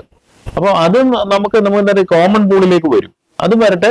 ഇൻഷുറൻസ് സമയബന്ധിതമായി നേരത്തെ CN സൂചിപ്പിച്ച പോലെ ഇൻഷുറൻസ് എടുക്കുക എന്നുള്ളതല്ല നമ്മുടെ ലക്ഷ്യം. ഇൻഷുറൻസ് കിട്ടുക എന്നുള്ളതല്ല നമ്മുടെ ലക്ഷ്യം. നമുക്ക് പ്രൊഡക്റ്റ് കിട്ടണം. അപ്പൊ അതിന്റെ ആദ്യത്തെ സ്റ്റെപ്പാണ് എന്ത്, ഈ ഇൻഷുറൻസ് ഉണ്ടാവുക എന്നുള്ളത്. ഇൻഷുറൻസ് ഉണ്ടാവും. അപ്പൊ ആ ഇൻഷുറൻസിന് വേണ്ടി നമുക്കൊരു കാര്യം ചെയ്യാം. ഏജൻസിയുടെ ഒരു സാധനം നമ്മൾ സെൻട്രലൈസ് ചെയ്ത് തീരുമാനിക്കുക. അപ്പൊ ഏത് ക്രോപ്പ് വരുമ്പോഴും അവരൊരു ഡേറ്റ് പറയും, ഇത്രാം തീയതിക്കുള്ളിൽ ചെയ്യണമെന്നൊക്കെ പറയും. ആ ഡേറ്റിനുള്ളിൽ. പക്ഷെ അത് ഇത്തിരി പ്രീമിയം എമൗണ്ട് ഹൈ ആണ് കേട്ടോ. ഈ നാഷണൽ ഇൻഷുറൻസിനൊക്കെ പ്രീമിയം ശകലം കൂടുതലാണ്. പൈസ അതുപോലെ കൂടുതൽ കിട്ടുന്നുണ്ട്, പക്ഷെ ഒരു പ്രീമിയം കൂടുതലാണ്. പക്ഷെ അത് ചെയ്തു കഴിഞ്ഞാൽ എന്താന്ന് പറഞ്ഞാൽ നമുക്കിപ്പോ വെയിൽ കൂടിയാലും മഴയാണെങ്കിലും കാറ്റാണെങ്കിലും ഈൽഡ് ലോസ് കണക്കാക്കുന്നത് ഫിസിക്കൽ എക്സാമിനേഷനിലല്ല, ഇവിടെ വന്ന് നോക്കിയിട്ടല്ല ഈൽഡിന്റെ വ്യത്യാസം അറിയുന്നത്. അവർ വെതർ ബേസ്ഡ് ആയതുകൊണ്ട് അവർ അതിന്റെ പുറത്തൊരു കാൽക്കുലേഷൻ ഉണ്ട്. ആ കാൽക്കുലേഷനിലാണത് ചെയ്യുന്നത്. അല്ല, അത് ഞാൻ പറഞ്ഞത് ചില ക്രോപ്സ് വെതർ ബേസ്ഡിലും ചിലത് ഫസൽ ബീമ യോജന എന്ന് പറയുന്ന 2 പ്രോഗ്രാമിലാണ് വരുന്നത്. അപ്പൊ ഏതാണ് എന്നുള്ളത് അവരുടെ നോട്ടിഫിക്കേഷൻ വരുമ്പോൾ മാത്രമേ ഈ ഒരു ജില്ലയിൽ ചിലപ്പോൾ ചില ക്രോപ്പുകൾ ഒരു ജില്ലയിൽ ഫസൽ ബീമയാണെങ്കിൽ വേറൊരു ജില്ലയിൽ ഈ വെതർ ബേസ്ഡ് ഇൻഷുറൻസിലായിരിക്കും വരുന്നത്. അപ്പൊ അത് ഏതാണെന്ന് അറിയണമെങ്കിൽ ആ നോട്ടിഫിക്കേഷൻ വരുമ്പോഴേ അറിയും. രണ്ടിന്റെയും പ്രീമിയം എമൗണ്ട് ഈക്വൽ ആണ്, പ്രൊസീജിയറും ഓൾമോസ്റ്റ് ഈക്വൽ ആണ്. അത് ഫിസിക്കൽ എക്സാമിനേഷൻ ഇവിടുത്തെ സ്ഥലം കൃഷി ഓഫീസറും അവരുടെ ഒരു പ്രതിനിധിയും കൂടെ നടക്കുന്ന ഒരു ഫിസിക്കൽ എക്സാമിനേഷൻ മാത്രമേ ഫസൽ ബീമ യോജനയിൽ ഉള്ളൂ. അപ്പം നമുക്കൊരു മെച്ചം എന്താണെന്ന് ചോദിച്ചു കഴിഞ്ഞാൽ വെതർ ബേസ്ഡ് ആണെങ്കിൽ ഇവിടുത്തെ ഈ ഒരു 6-7 ക്രൈറ്റീരിയ ഉണ്ട്. അതായത് മഴ നോക്കുന്നത്, ചൂട്, കാറ്റ്, ഇങ്ങനെ പറഞ്ഞ് കുറെ ക്രൈറ്റീരിയ ഉണ്ട്. അപ്പൊ അതിൽ ഏതെങ്കിലും ഉണ്ടാകുന്ന വേരിയേഷൻസ് അനുസരിച്ച് വിളവ് കുറയും എന്നുള്ളൊരു ഒരു കണക്കുകൂട്ടലിന്റെ പുറത്താണ് ആ ഇൻഷുറൻസ് വരുന്നത്. അപ്പൊ ആ ഇൻഷുറൻസ് കിട്ടാനുള്ള സാധ്യത നമുക്ക് കൂടുതലാണ്. എന്തായാലും ശരി, നമ്മുടെ പ്രീമിയം എമൗണ്ടിനേക്കാളും ഹയർ ആയിട്ടുള്ള ഒരു ഇൻഷുറൻസ് കിട്ടും. ക്രോപ്പ് മുഴുവൻ നഷ്ടപ്പെടണമെന്ന് അവിടെ പറയുന്നില്ല. പക്ഷെ നമ്മുടെ എന്ത് പറയുന്നുണ്ട്, വിളനാശത്തിന് എന്നാണ് സംസ്ഥാന ഇൻഷുറൻസ് വിളവ് കുറയുന്നേയില്ല. വിളവ് കുറയുന്നതിനില്ല. മറ്റേതിന് വിളവ് കുറഞ്ഞാലും ഒരു ഇൻഷുറൻസ് കിട്ടും. അപ്പൊ മാസം ആ പീരീഡ് ഉണ്ട് ഉണ്ട് ഉണ്ട് ഉണ്ട് ഉണ്ട് ഉണ്ട് അതെ അതെ. 11,600 രൂപ സർക്കാരാണ് പ്രീമിയം. കേന്ദ്ര സർക്കാർ നമ്മളെ ഇതിന് പ്രീമിയം അടയ്ക്കുമ്പോൾ മൊത്തത്തിൽ ഇൻഷുറൻസ് പ്രീമിയത്തിന്റെ 10 ഭാഗമാണ്. അതെ, ബാക്കി 90% കേന്ദ്ര സർക്കാർ അടയ്ക്കും. അതെ. അപ്പൊ നമുക്ക് നഷ്ടപരിഹാരം വരുന്ന സമയത്ത് 50,000 രൂപ, 70,000 രൂപ, 90,000 രൂപ എന്നൊക്കെ പറഞ്ഞ നഷ്ടപരിഹാരം വരുമ്പോൾ അങ്ങനെ വരുന്നു. കേരള സർക്കാരിന്റെ ഇൻഷുറൻസിന്റെ പൈസ ഇങ്ങനെ കൊടുത്തുകൊണ്ടിരിക്കുന്നത് 15 വർഷമായിട്ട് ഈ സാധനം 10 വർഷത്തിനിടെ വന്നിട്ടില്ല.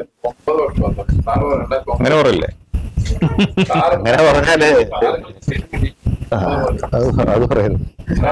വർഷത്തെ ഒന്നിച്ചു കൊടുത്താണ് ഞാൻ ആ കോവിഡ് കാലത്ത് നിങ്ങൾക്ക് കിട്ടിയ പൈസ മറിഞ്ഞു വന്നിട്ടുണ്ട്. അത് എത്ര പൈസ കിട്ടിയെന്ന് ചോദിച്ചു കഴിഞ്ഞാൽ ചെറിയ പൈസ ഒന്നുമല്ല, നല്ല പൈസ കിട്ടിയിട്ടുണ്ട്. ആ വർഷം വേറെ ഒരു ആനുകൂല്യം കിട്ടിയില്ലെങ്കിൽ കൃഷിക്കാർ ബഹളം ഉണ്ടാക്കാതിരുന്നത് നിങ്ങൾ അറിയാതെ നിങ്ങളുടെയൊക്കെ അക്കൗണ്ടുകളിലേക്ക് 18 വരെ. അത് രാവിലെ 8 മണിക്ക് അവിടെ കയറും. അല്ലല്ല, അത് നമ്മൾ ചെയ്യേണ്ടി വന്നതാണ്. അത് കുഴപ്പമില്ല, കിട്ടിയിട്ടുണ്ട്. നമ്മൾ പറഞ്ഞു വന്നത് ഇൻഷുറൻസിന്റെ കാര്യമാണ്. ഇൻഷുറൻസിൽ കമ്പൽസറി ഇൻഷുറൻസിലേക്ക് പോകുന്ന ഒരു സാധനം അവിടെ നിൽക്കുന്നു. ഇതോടൊപ്പം എനിക്കൊന്ന് നമ്മുടെ ഈ വന്യമൃഗശല്യം പറഞ്ഞു. വന്യമൃഗശല്യത്തിനും ഇപ്പം ജില്ലാ പഞ്ചായത്ത് തന്നെ ഒരു പ്രപ്പോസൽ ഉള്ളതെന്ന് പറഞ്ഞാൽ അതിന്റെ ഫെൻസിങ്ങിനൊക്കെ വേണ്ടിയിട്ടുള്ള പ്രപ്പോസൽസ് ഉണ്ട്. ഇത് നമ്മൾ എന്താ ചെയ്യണം, ഇതിന് പലതരം സബ്സിഡികളും ഒക്കെ വരുന്നുണ്ട്. അപ്പം ആ സബ്സിഡികൾ അവൈൽ ചെയ്തുകൊണ്ട് വേണം യഥാർത്ഥത്തിൽ പന്നിശല്യമൊക്കെ കൗണ്ടർ ചെയ്യാൻ. അതുപോലെ തന്നെ വെറൈറ്റി, നേരത്തെ CNK സൂചിപ്പിച്ച പോലെ വെറൈറ്റി കുറേം കൂടെ നമ്മൾ ഞാലിപ്പൂവനാണോ മാർക്കറ്റ്, അതോ ഈ മറ്റേ ഈ ഗുരുവായൂർ പോകുന്ന കദളിയാണോ നമ്മൾ ചെയ്യേണ്ടത്? അല്ലെങ്കിൽ കഥകളിക്ക് പറ്റില്ല. എന്താ കാണിച്ചാല് കഥകളിക്ക് തൃശ്ശൂരിലെ ഒരു ഗ്രൂപ്പ് ഉണ്ട്, അവർക്ക് മാത്രമേ മേടിക്കാൻ പറ്റൂ. അത് ഇത് രവീന്ദ്രൻ മാഷയുടെ അവിടെയാണ് പിടിച്ചത്. അതെ, ഇതായിട്ട്. അപ്പൊ നമുക്ക് ഇങ്ങനെ കൊടകര രവീന്ദ്രൻ മാഷ് ഇരുന്ന് പിടിച്ചതാണ്. നമുക്ക് അത് നോക്കാം. അല്ലെങ്കിൽ വെറൈറ്റീസ് നമുക്ക് വേണമെങ്കിൽ വെറൈറ്റീസിലേക്ക് വരും. മാർക്കറ്റ് എപ്പോഴും ഉള്ള ഞാനിപ്പോ നല്ല മാർക്കറ്റ് ഉണ്ടാ ഞാലിപ്പൂവന് അല്ല, ഞാലിപ്പൂവിന്റെ ഒരു മെച്ചം എന്താന്ന് പറഞ്ഞാൽ നമുക്കൊരു റിട്ടേൺ ക്രോപ്പ് എന്നുള്ള നിലയ്ക്ക് ഒന്നിൽ കൂടുതൽ ക്രോപ്പും കൊണ്ടുപോകാം. അപ്പൊ നമുക്ക് കൃഷി ചെലവ് കുറഞ്ഞു കിട്ടുന്നു എന്നുള്ളത് ഇതിന്റെ ഒരു മെച്ചമാണ്. പിന്നെ ഇല അത്യാവശ്യം നമുക്കത് കൊടുക്കാൻ പറ്റും. ഇല തന്നെ കൃഷി, പക്ഷെ ഇലയും പാലക്കാട് പറ്റാത്ത എന്താന്ന് വെച്ച് കഴിഞ്ഞാൽ പാലക്കാട് കാറ്റുള്ളത് കൊണ്ടാണ് ഇല മുറിഞ്ഞു പോകും. അപ്പൊ നമുക്ക് അത് വലിയ കാര്യത്തിൽ നമുക്ക് ഇല അധികം കാലം കൊടുക്കാൻ കഴിയില്ല.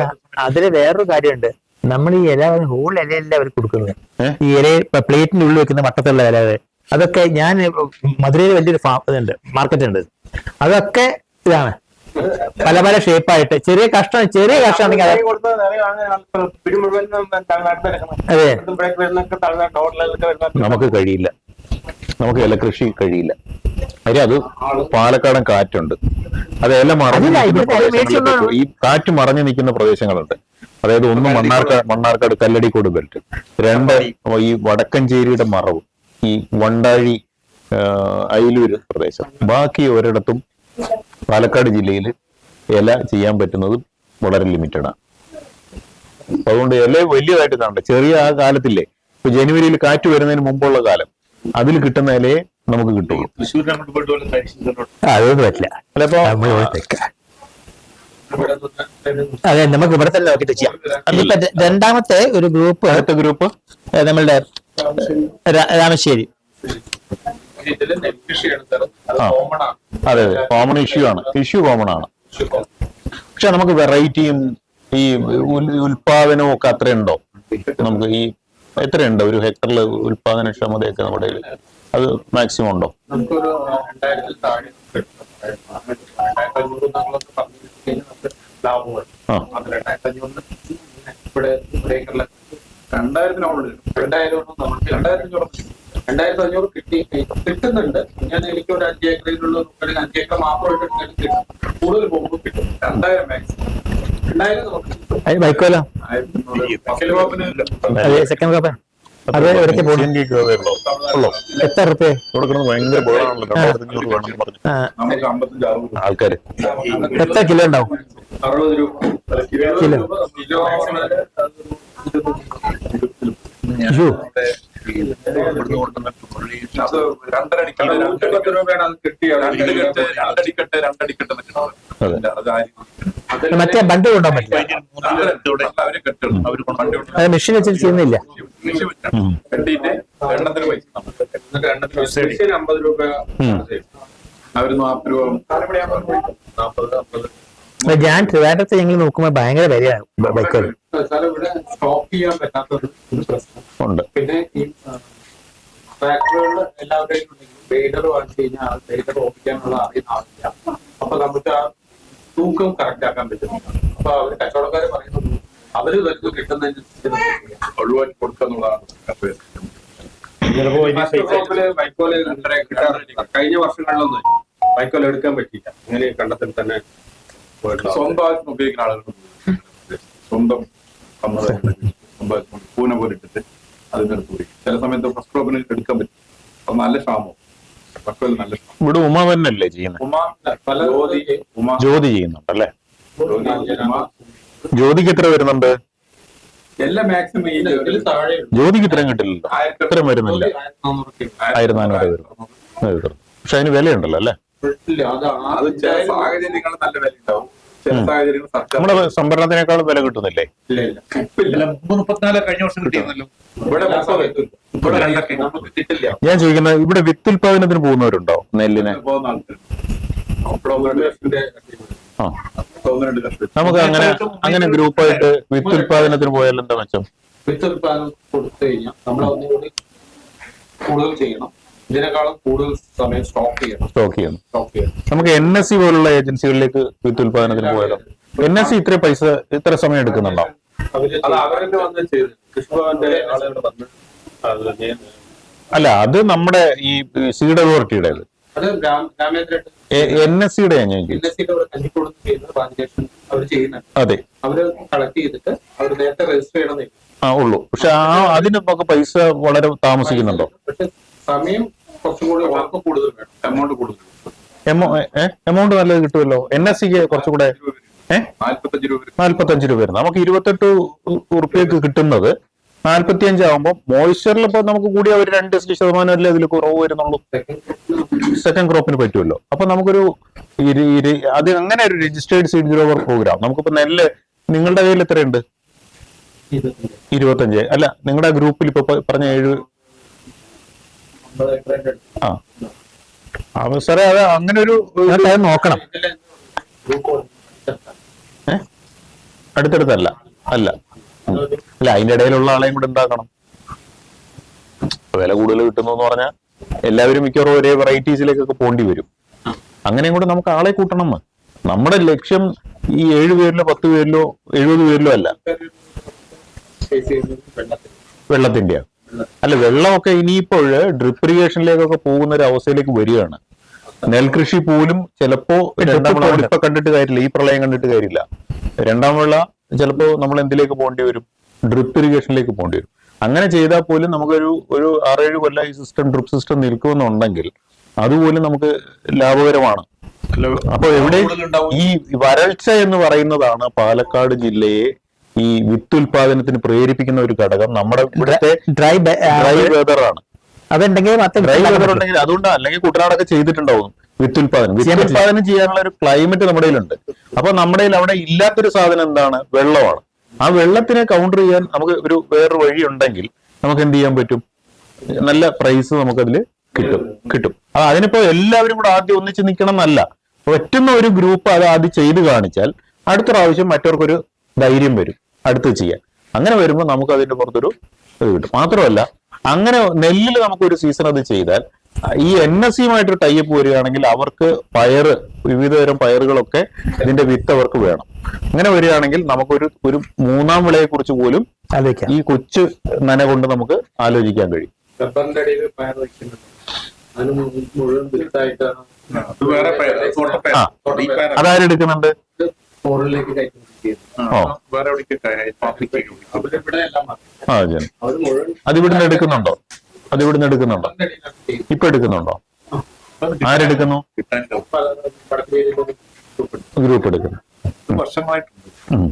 അവര് ഫുള്ള് എക്സ്പോർട്ടാണ് ചെയ്യുന്നത്. അപ്പൊ അതേപോലെ നമുക്കിവിടെ പയർ വിത്ത് ഉണ്ടാക്കി കൊടുക്കാൻ പറ്റും. അല്ല, അത് NSEയുമായിട്ട് നമ്മളൊരു സീഡ് പ്രൊഡക്ഷനിൽ ഏർപ്പെട്ടാൽ നമ്മളെപ്പോഴും വിത്ത് ഉൽപാദനത്തില് ഏറ്റവും പ്രശ്നം എന്താന്ന് പറഞ്ഞാൽ, നോക്കിയോളൂ, ഈ എല്ലായിടത്തും ഈ കൂട്ടായ്മകൾ രക്ഷപ്പെടുന്നതിന്റെ പ്രധാന ഒരു ഉപാധി എന്ന് പറയുന്നത് വിത്ത് ഉൽപാദനമാണ്. നമുക്കല്ലാണ്ട് നെല്ല് ചെയ്തിട്ട് ഭയങ്കരമായിട്ട് സർവൈവ് ചെയ്യാൻ നമ്മൾ വിചാരിച്ചാൽ അത് നടക്കില്ല. പ്രത്യേകിച്ച് വേറൊരു കാര്യം കൂടെ പറയാം. ഇപ്രാവശ്യം സംസ്ഥാന സർക്കാരിന്റെ ഈ പദ്ധതി വിഹിതം, സാറ് നേരത്തെ പറഞ്ഞല്ലോ ഈ പദ്ധതികളെ കുറിച്ച്, പദ്ധതി വിഹിതം 65% കുറച്ചിരിക്കുകയാണ്. അങ്ങനെയാണ് പത്രങ്ങൾ റിപ്പോർട്ട് ചെയ്യുന്നത്. എന്ന് പറഞ്ഞാൽ ഈ 65% കുറയാന്ന് പറഞ്ഞാൽ, നിങ്ങൾ ഈ പറഞ്ഞില്ലേ നേരത്തെ ഉഴവൂലി എന്നൊക്കെ പേര് പറഞ്ഞില്ലേ, ഈ സാധനം ഒരു പ്രാവശ്യം കൊടുത്തുള്ളൂ എന്ന് ആരും പറഞ്ഞിട്ടില്ല. ഒരു പ്രാവശ്യം കൊടുക്കാവൂ എന്ന് പറഞ്ഞിട്ടേ ഇല്ല. 2 സീസണിലും കൊടുക്കാവുന്ന സാധനമാണെന്ത്, കൃഷി ചെലവിന് വേണ്ടിയിട്ട് തരുന്ന ഒരു പൈസയാണ്. പക്ഷെ അത് കൊടുക്കാൻ പറ്റാത്ത എന്തുകൊണ്ടാണ്? നമ്മളിപ്പം പഞ്ചായത്ത്, ഗ്രാമപഞ്ചായത്ത്, ബ്ലോക്ക് പഞ്ചായത്ത്, ജില്ലാ പഞ്ചായത്ത് എന്ന് പറഞ്ഞ 3 സംവിധാനം നിൽക്കുമ്പോൾ അതിന്റെ ഇടയിൽ പറഞ്ഞു വെച്ചു ഇതിന് 50%, മറ്റേതിന് 25%, ഈ മൂന്നാമത്തെ ജില്ലാ പഞ്ചായത്തിന് 25%. ജില്ലാ പഞ്ചായത്തിന് ഇത് കൊടുക്കണമെങ്കിൽ 32 കോടി റുപ്യ വേണം. ഈ പാലക്കാട് ജില്ല മുഴുവൻ കൊടുക്കണമെങ്കിൽ പാലക്കാട് ജില്ലാ പഞ്ചായത്തിന് 32 കോടി രൂപ വേണം. അവർക്ക് ഒരിക്കലും വാങ്ങി വെക്കാൻ കഴിയില്ല, വേണം അവർക്കത്. അങ്ങനെയാണ് അവരുടെ കണക്ക്. അപ്പൊ അങ്ങനെ വരുമ്പോൾ എന്ത് പറ്റി, അവരതിനെ കഴിഞ്ഞ വർഷം വരെ 9 കോടിയായിരുന്നു, ഇപ്രാവശ്യം അത് 10 കോടിയാക്കിയിട്ടുണ്ട്. അല്ല, അതേ പറ്റുള്ളൂ. കാര്യം അവരുടെ മുഴുവൻ വികസനവും നടക്കണമെങ്കിൽ ഇത് വേണമല്ലോ. ബാക്കി ഈ പൈസ തന്നെയല്ലേ എടുത്ത് ഉപയോഗിക്കുന്നത്. ഈ പദ്ധതി വിഹിതം എന്ന് പറയുന്നത് അവരുടെ കയ്യിലുള്ള പൈസയല്ലേ അവർക്ക് വീതിക്കാൻ പറ്റുള്ളൂ. അങ്ങനെ നോക്കുമ്പോൾ പാലക്കാട് ജില്ലയിൽ ഒരു കാലത്തും ഈ പറയുന്ന മുഴുവൻ പൈസയും ഉഴവുകൂലി നിങ്ങൾക്ക് തരാൻ കഴിയില്ല. ജില്ലാ പഞ്ചായത്തിന് 32 കോടി വേണ്ടിടത്ത് 10 കോടിയേ ഉള്ളൂ എന്ന് പറയുമ്പോൾ സ്വാഭാവികമായിട്ട് നമുക്ക് കിട്ടേണ്ടുന്ന പൈസയിൽ കുറവ് വരും. ഇത് തന്നെയാണ് മിക്കവാറും നെൽകൃഷി കൂടുതലുള്ള പഞ്ചായത്തുകളിൽ സംഭവിക്കുന്ന. ഇത് തന്നെയാണ് നെൽകൃഷി കുറഞ്ഞ പഞ്ചായത്തുകൾക്ക് ഇതൊരു പ്രശ്നമല്ല. എന്തുകൊണ്ടാ? അവർക്ക് ആകെ ഇപ്പൊ ജോസേട്ടൻ വരുന്ന അകത്തേത്തറ പഞ്ചായത്ത്, അതിനാകെ ഇപ്പൊ 70 ഹെക്ടറോ 80 ഹെക്ടർ നെല്ലുണ്ടാവുള്ളൂ. എന്നാൽ അവർക്ക് വരുമാനം കൂടിയ പഞ്ചായത്തുമാണ്.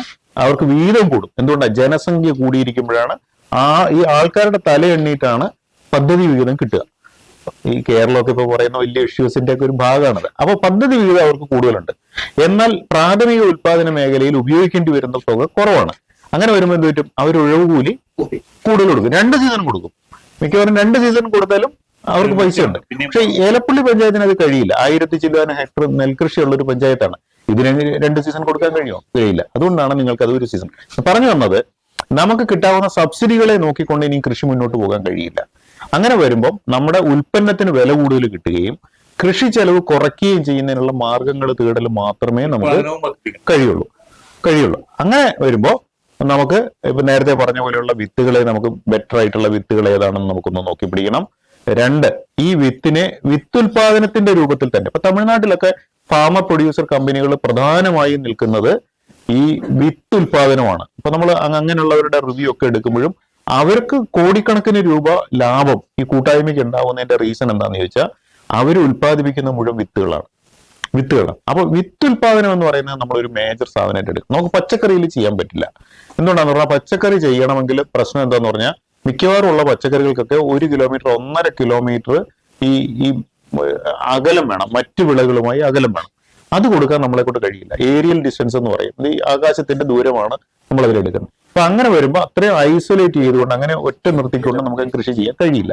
അപ്പൊ നമുക്ക് ചെയ്യാവുന്ന വിളകൾ ഏതാന്ന് ചോദിച്ചാൽ ഒന്ന് നെല്ലാണ്, ഒന്ന് ഈ പയറുവർഗ്ഗങ്ങൾ നമുക്ക് ചെയ്തു പോകാം. ഈ 2 സാധനത്തിൽ നമുക്ക് വിത്തുൽപാദനത്തിന് എങ്ങനെ NSE ആയിട്ട്, സാറിന് എനിക്ക് തോന്നുന്നു സാറിന്റെ പരിചയമുള്ള ആൾക്കാരൊക്കെ NSEയിലുണ്ട്.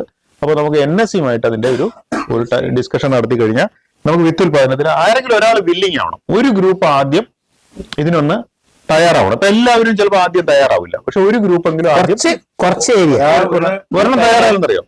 ഇപ്പൊ ഞങ്ങളുടെ ഏരിയയിൽ എന്ന് പറഞ്ഞു കഴിഞ്ഞാൽ എല്ലാവരും ചെറുകിട നാമമാത്ര കർഷകർ. ആ അതായത് ഒരു 5 പറ മുതൽ 2 ഏക്കർ 3 ഏക്കർ ഉള്ള മാക്സിമം ആളുകൾ ഒരു 10-300 ഏക്കറോളം സ്ഥലം അങ്ങനെ കിടക്കുന്നത്. കൂടുതലായിട്ട് നെല്ല് തന്നെ. അപ്പൊ അവരെ സംബന്ധിച്ച് ഗ്രൂപ്പായിട്ട് ഓരോരുത്തരും ചെയ്യാൻ പറഞ്ഞു കഴിഞ്ഞാൽ അത് നടക്കുന്ന കാര്യമാണോ? അല്ല, ആ ഭാഗം 4 പേരും അല്ല, നമ്മൾ അവിടെയാണ് ഈ പഴയ നമ്മൾ പറഞ്ഞ 1980-കളിൽ നമ്മൾ തുടങ്ങിയ ഗ്രൂപ്പ് ഫാമിംഗ് എന്ന് പറയുന്നതിന്റെ കൺസെപ്റ്റും ഇത് തന്നെയാണ്. ഇനി ഈ ഭൂമിയെ എല്ലാം കൂടെ ആക്കിയിട്ട് ഒരാളുടെ കീഴിൽ ഉടമസ്ഥ കൊണ്ടുവരിക എന്നുള്ളത് പ്രായോഗികമേ അല്ല. രീതിയിലുള്ള കൃഷി ചെയ്യണം അങ്ങനെ വെച്ചാൽ, പക്ഷെ അത് ചെയ്യുമെന്ന് പറഞ്ഞാൽ ഒരേ സമയത്ത് ചെയ്യണം. അതായത് നിങ്ങൾ ഒന്നിച്ച് നമുക്കിപ്പം സംസ്ഥാനത്തിന്റെ ഒരു മെച്ചം എന്താണെന്ന് ചോദിച്ചാൽ, നമ്മളിപ്പോ ഇതില് പാടശേഖരങ്ങൾക്ക് വിത്തുൽപാദനമായിട്ട് രജിസ്റ്റർ ചെയ്യാം. അങ്ങനെയാണ് നമ്മൾ ഈ സീഡ് അതോറിറ്റിക്ക് നെല്ല് കൊടുക്കുന്നത്. എങ്ങനെയാന്ന് വെച്ചാൽ ഈ ഓരോ വ്യക്തികളല്ല രജിസ്റ്റർ ചെയ്യുന്നത്, രജിസ്റ്റേർഡ് സീഡ് ഗ്രോവർ എന്ന് പറയും. അത് രജിസ്റ്റർ ചെയ്യപ്പെട്ട വിത്തുൽപാദകർ എന്ന് പറയുന്ന പാടശേഖരങ്ങളാണ് ചെയ്യുക. അപ്പോ സംസ്ഥാനത്തിന്റെ കാര്യത്തിൽ എന്ന് പറഞ്ഞാൽ ഇപ്പൊ ഒരാൾക്ക് 50 സെന്റ് ഉണ്ട്, മറ്റേക്ക് 2 ഏക്കർ ഉണ്ടെങ്കിൽ എല്ലാം കൂടെ ചേർത്ത് നമുക്ക് 5 ഹെക്ടർ എന്നോ 10 ഹെക്ടർ എന്നോ പറഞ്ഞ് ആർക്ക് ചെയ്യാം? സമിതി കൺവീനർക്ക് ഇത് ചെയ്യാം. ഇത് കൊയ്ത്ത് സമയത്ത് അത് സംഭരിക്കാനുള്ള പ്രശ്നമാണ് അവിടെ മഴയൊക്കെ ഉണ്ടെങ്കിൽ. അല്ല, അങ്ങനെ വരുമ്പോഴാണ് നമുക്ക് നേരത്തെ ഇവിടെ പറഞ്ഞ പോലെ നമുക്ക് അവിടെ എന്തൊക്കെയാ വേണ്ടി വരുന്നത്. ഒരു സൗകര്യം വേണം, അത് ഡ്രയറിന്റെ ഒരു സംവിധാനം വേണം. അതിനുശേഷം ഇതൊന്ന് സൂക്ഷിച്ചു വെക്കാൻ ഒരു ഗോഡൌൺ സംവിധാനം വേണം. ഇതൊക്കെ നമുക്ക് ഇത് ചെയ്യാൻ തീരുമാനിക്കുമ്പോഴല്ലേ ആലോചിക്കുന്നത്. നമ്മളിപ്പോ ഈ പുഴ വറ്റുമെന്നും തൊടല് മുട്ടുമെന്നും കരുതി ഇങ്ങനെ നമ്മൾ നിൽക്കുകയാണ്. എവിടെങ്കിലും ഒന്ന് തുടങ്ങിയാലല്ലേ. അല്ല, നമുക്ക് ഈ ബോർഡ് ഉണ്ടാക്കാൻ സെൻട്രൽ ഗവൺമെന്റിന്റെ ഇപ്പൊ ഇവിടെ ഈ ഒരുപാട് കളങ്ങളും പഴയ നെല്ലറകളും ഒക്കെ നമ്മുടെ കൂട്ടത്തിൽ തന്നെ തൊഴിഞ്ഞു കിടക്കുന്ന സ്ഥലങ്ങളും ഉണ്ടാവും. അത് വരുന്നത് വരെ നമുക്ക് ഇതിൽ ചെയ്യാം. ഉണ്ടാവും. അപ്പം നമ്മളിപ്പോ എപ്പോഴും ഏത് കച്ചവടത്തിലും ഏത് ഇതിലും നമ്മൾ ആദ്യം കയറി അതിനെല്ലാം ഇൻവെസ്റ്റ് ചെയ്യാന്നുള്ളതല്ല. ആദ്യം ഒരു കച്ചവടം തുടങ്ങാൻ നമ്മൾ വാടകയ്ക്ക് തന്നെ ആയിരിക്കും. അതേപോലെ തന്നെ ഇതെല്ലാം ഉണ്ടായതിനു ശേഷം ചെയ്യാവുന്ന തീരുമാനിച്ചാൽ നമുക്ക് ശരിയാവില്ല. അപ്പൊ നമുക്ക് ഒരു കാര്യം ചെയ്യാവുന്നത്, ആരുടെയെങ്കിലും ഒരു കളം ഒഴിഞ്ഞു കിടപ്പുണ്ടോ, ആരുടെയെങ്കിലും ഒരു എന്താ പറയാ അല്ലെ, എല്ലാമൊക്കെ നമുക്ക് നമ്മുടെ കൂട്ടത്തിൽ ഫാക്ടറി ഒന്ന് നോക്കാം. അത് അങ്ങനെ ഒരു സാധനം ചെയ്യാം. പക്ഷെ ഇത് തുടങ്ങുക എന്നുള്ളത് നമുക്ക് തീരുമാനം എടുക്കണം, വേണ്ടേ? ഈ NSC കാര്യം സാറുമായിട്ടൊന്ന് ലിങ്ക് ചെയ്ത് കഴിഞ്ഞാൽ അത് നമുക്ക് NSC കിട്ടും. അങ്ങനെയാണെങ്കിൽ ആരതിന് തയ്യാറാവും. ഈ സീസൺ കടന്നുപോയി, അടുത്ത സീസണിൽ ഒരു ടോക്കൺ ആയിട്ട് ഒരു ഗ്രൂപ്പ് എത്ര ഏക്കർ കിട്ടും? 25 ഇപ്പൊ ഏക്കുന്നു, 25 മിനിമം ഏക്കും.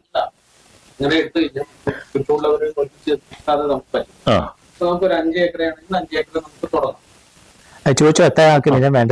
മിനിമം അവരുടെ റിക്വയർമെന്റ് ചോദിക്കാം. അടുത്ത് കിടക്കുന്ന പട്ടവൻ വേറെ കൃഷി ചെയ്ത് കഴിഞ്ഞാൽ നമ്മൾ ഈ വിത്ത് കൊടുക്കുന്ന നമ്മൾ തന്നെ നമുക്കൊരു കാര്യം ചെയ്യാം. അതിന് എനിക്ക് തോന്നുന്നു നമുക്ക് അതിന്റെ ഒരു ആക്ടിവിറ്റി ആയിട്ട് എഴുതാവുന്നത്, നമുക്ക് ഇതിലിപ്പം നെൽകൃഷി മൊത്തം ഇപ്പൊ എല്ലാവരും പറഞ്ഞു വെച്ചാൽ ഇതിൽ വിത്തുൽപാദനത്തിന് തയ്യാറാവുന്ന ഒരു ഗ്രൂപ്പുമായി ഈ NSC ഉദ്യോഗസ്ഥനെ നമുക്കൊരു സിറ്റിംഗ് ആക്കാം. ഒരു സിറ്റിംഗ് ആക്കാം. ഉണ്ട്. അല്ല, നന്നായി നെല്ല് ചെയ്യാൻ നമുക്ക് അറിയാമെന്ന്.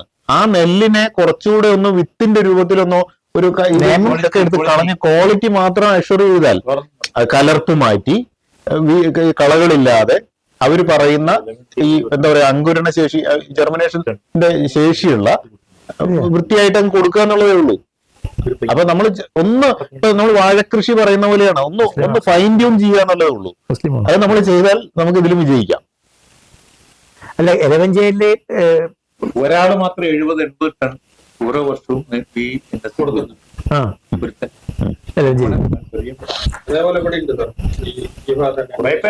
നമുക്ക് അങ്ങനത്തെ ആൾക്കാരെ കൊണ്ടിട്ട് എന്താ സംഭവം പഠിക്കാം. നമുക്ക് കാണിച്ചു തരാം. 2 വിധത്തിലാണ്. ഇപ്പൊ സാറ് പറഞ്ഞ നമുക്ക് 2 വിധം ആളുകൾ. ഒന്ന്, വളരെ നന്നായിട്ട് സിസ്റ്റമാറ്റിക് ആയിട്ട് ചെയ്യുന്ന ഒരാൾ കൂടി നമുക്കറിയാം. ആളുകളുടെ ചെയ്യുന്നത് ശേഖരിച്ചിട്ട് ഞാനിത് ചെയ്യണമെന്ന് നമുക്ക് കൊടുക്കണ ആളുകൾ. അതാണ് ഇവിടെ കൂടുതലുണ്ട്, പാലക്കാട് കൂടുതലുണ്ട്. പാലക്കാട്ടെ വിത്ത് കർഷകരെന്ന് ലോബിയാണ്. അവരിങ്ങനെ സാധാരണ നെല്ലെടുക്കുന്നില്ല, സാധാരണ നെല്ലെടുത്തിട്ട് അത് വിത്താണെന്ന് പറഞ്ഞ് കൊടുക്കും. അപ്പൊ അതെങ്ങനെ കൊടുക്കണം എന്ന് വെച്ചിട്ടുണ്ടെങ്കിൽ ഉദ്യോഗസ്ഥന്മാരെയൊക്കെ കാണേണ്ട രീതി കണ്ടെത്തണം. ഞാൻ ഈ കോളർ വെച്ചിരിക്കുമ്പോ പിന്നെ ഇനി അത് ഒരു അഭിപ്രായം പറയാൻ പറ്റൂല. റൗണ്ട് 5 പറയാം. നടക്കുന്നുണ്ട്. അല്ല, നമ്മളത് മനസ്സിലാക്കേണ്ടത് ഈ വിത്ത് എന്ന് പറയുന്നത് മറ്റൊരു കൃഷിക്കാരന് കൊടുക്കുന്ന നമുക്ക് ആദ്യമായിട്ട് ചെറിയൊരു മോഡൽ, നന്നായിട്ട് ചെയ്യുന്ന ഒരു ചെറിയ മോഡൽ എടുത്തിട്ട് അതുകൊണ്ട് അദ്ദേഹത്തിന് എത്രയാണ് ഇൻകം കൂടുന്നത്, നമുക്ക് എല്ലാത്തിനും അവസാനം പറയേണ്ട ഇൻകം.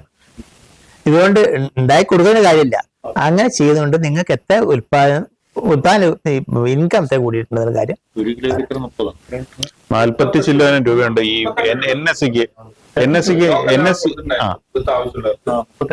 അത് ഇതുവരെ നമ്മുടെ നെൽകൃഷി വികസന ഏജൻസി VFPCക്ക് വേറൊരു സാധനമാണ് അത്. അതാണ് ഈ എലവഞ്ചേരി ജോസേട്ടൻ പറയുന്നത് VFPCക്ക് ആണ്.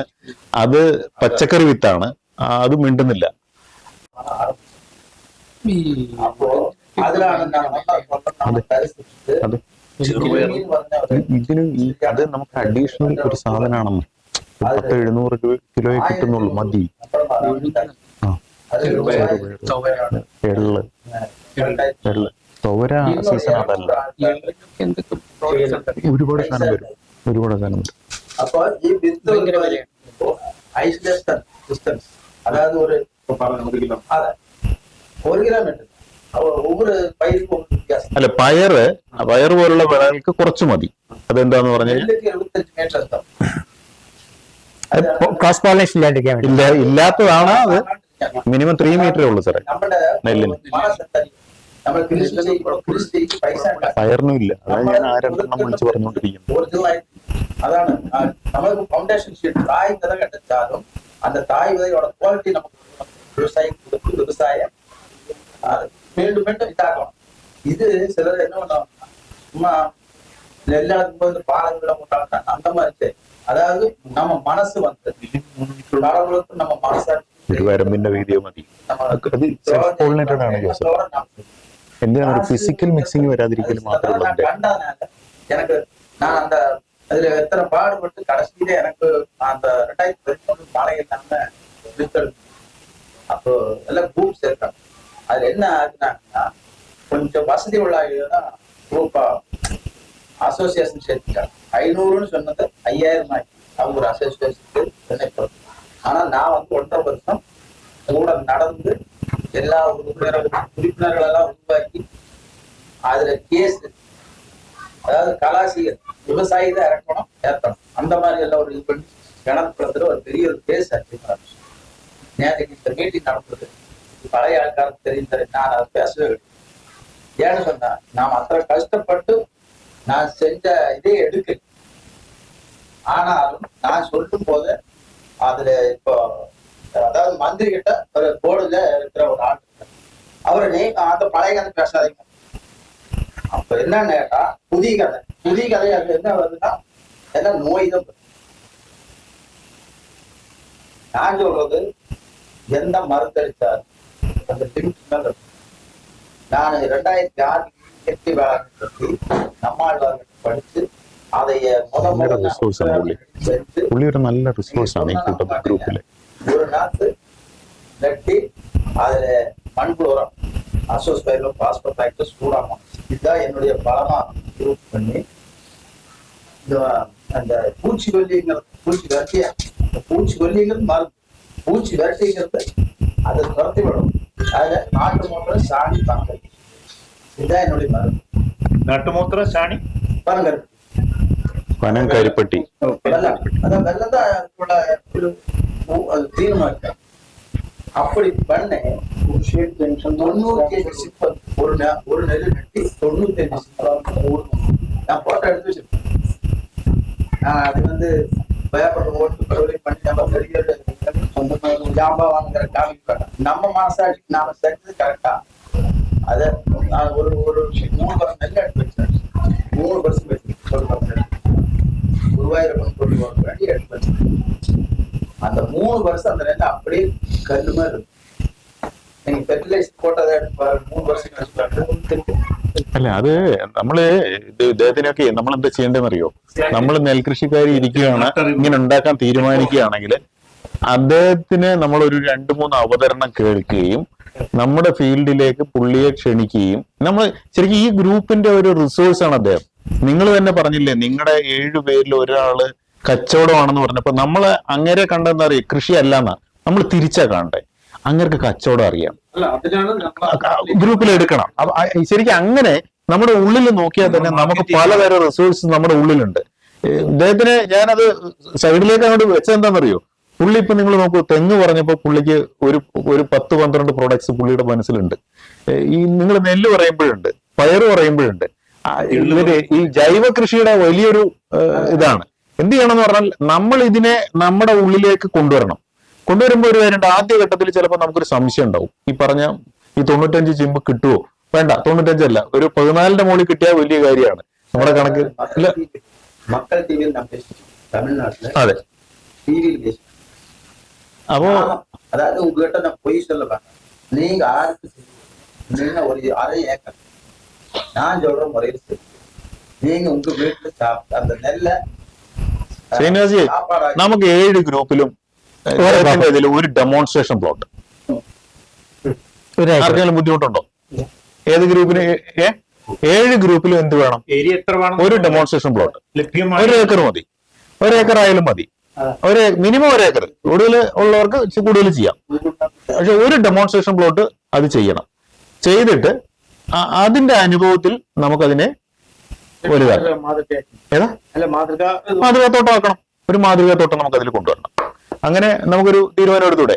അതിന് മുമ്പ് എന്ത് ചെയ്യണം? അദ്ദേഹമായിട്ട് നമുക്ക് ഇരുന്നിട്ട് അതിന്റെ ഒരു പ്രോട്ടോകോൾ എഴുതി മേടിക്കും. എന്തൊക്കെയാ ചെയ്തിട്ടുള്ളത്? പ്രോട്ടോകോൾ എന്ന് പറഞ്ഞാൽ വിത്തിൽ എന്തായിരിക്കണം, നിലവിഴലിൽ എന്തായിരിക്കണം, അടിവളം എന്തായിരിക്കണം, അദ്ദേഹം പറയുന്ന ഒരു പ്രോട്ടോകോൾ നമ്മൾ എടുക്കുക. അങ്ങനെയാണെങ്കിൽ ആ പ്രോട്ടോകോളിനെ നമ്മുടെ ഉള്ളിൽ നമ്മൾ 1 പ്രാവശ്യം 2 പ്രാവശ്യം കഴിയുമ്പോൾ സാറിന്റെ ഒക്കെ നേതൃത്വത്തിൽ ഒന്ന് നോക്കിയിട്ട് വേണമെങ്കിൽ ഒന്ന് മോഡിഫൈ ചെയ്ത് നമുക്കത് എന്താക്കാം, നമ്മുടെ ഗ്രൂപ്പിന്റെ പ്രോട്ടോകോൾ ആക്കി മാറ്റാം. അത് കഴിഞ്ഞാൽ നേരെ നമുക്ക് വേണ്ടത് NSC ആയിട്ട് കോൺടാക്ട് ചെയ്യാം. NSC എന്തായാലും വേറെ സാധനമാണ്. കാര്യം ഇത് ജൈവമാണ്. ഇത് NSCയേക്കാൾ വില കിട്ടാവുന്ന ഒരു ഉൽപ്പന്നത്തിലേക്കാണ് പുള്ളി പറയുന്നത്. സീഡ് കോർപ്പറേഷൻ അല്ല, അത് നമ്മുടെ വേറൊരു കൊമേഴ്സ്യൽ ആംഗിൾ ആണ്. ഇത് കൊമേഴ്സ്യൽ ആംഗിൾ മാത്രമല്ല, ഇത് നമുക്ക് എന്താണ്, ഒരു സസ്റ്റൈനബിളുമാണ്, ജൈവവുമാണ്. ആ ജൈവ മാർക്കറ്റിലേക്ക് പോകാനുള്ള ഒരു വലിയ സാധനമാണ്. ചിലപ്പോൾ വിത്തിനേക്കാൾ വില ചിലപ്പോൾ ഈ ഇതിനായിട്ട് കിട്ടും. അപ്പോൾ നമുക്ക് 2 സൈമൾട്ടേനിയസ്ലി കൊണ്ടുപോകാം. NSCയുടെ ഒരെണ്ണം നമുക്ക് വേറെ കോണ്ടാക്ട് ചെയ്യാം.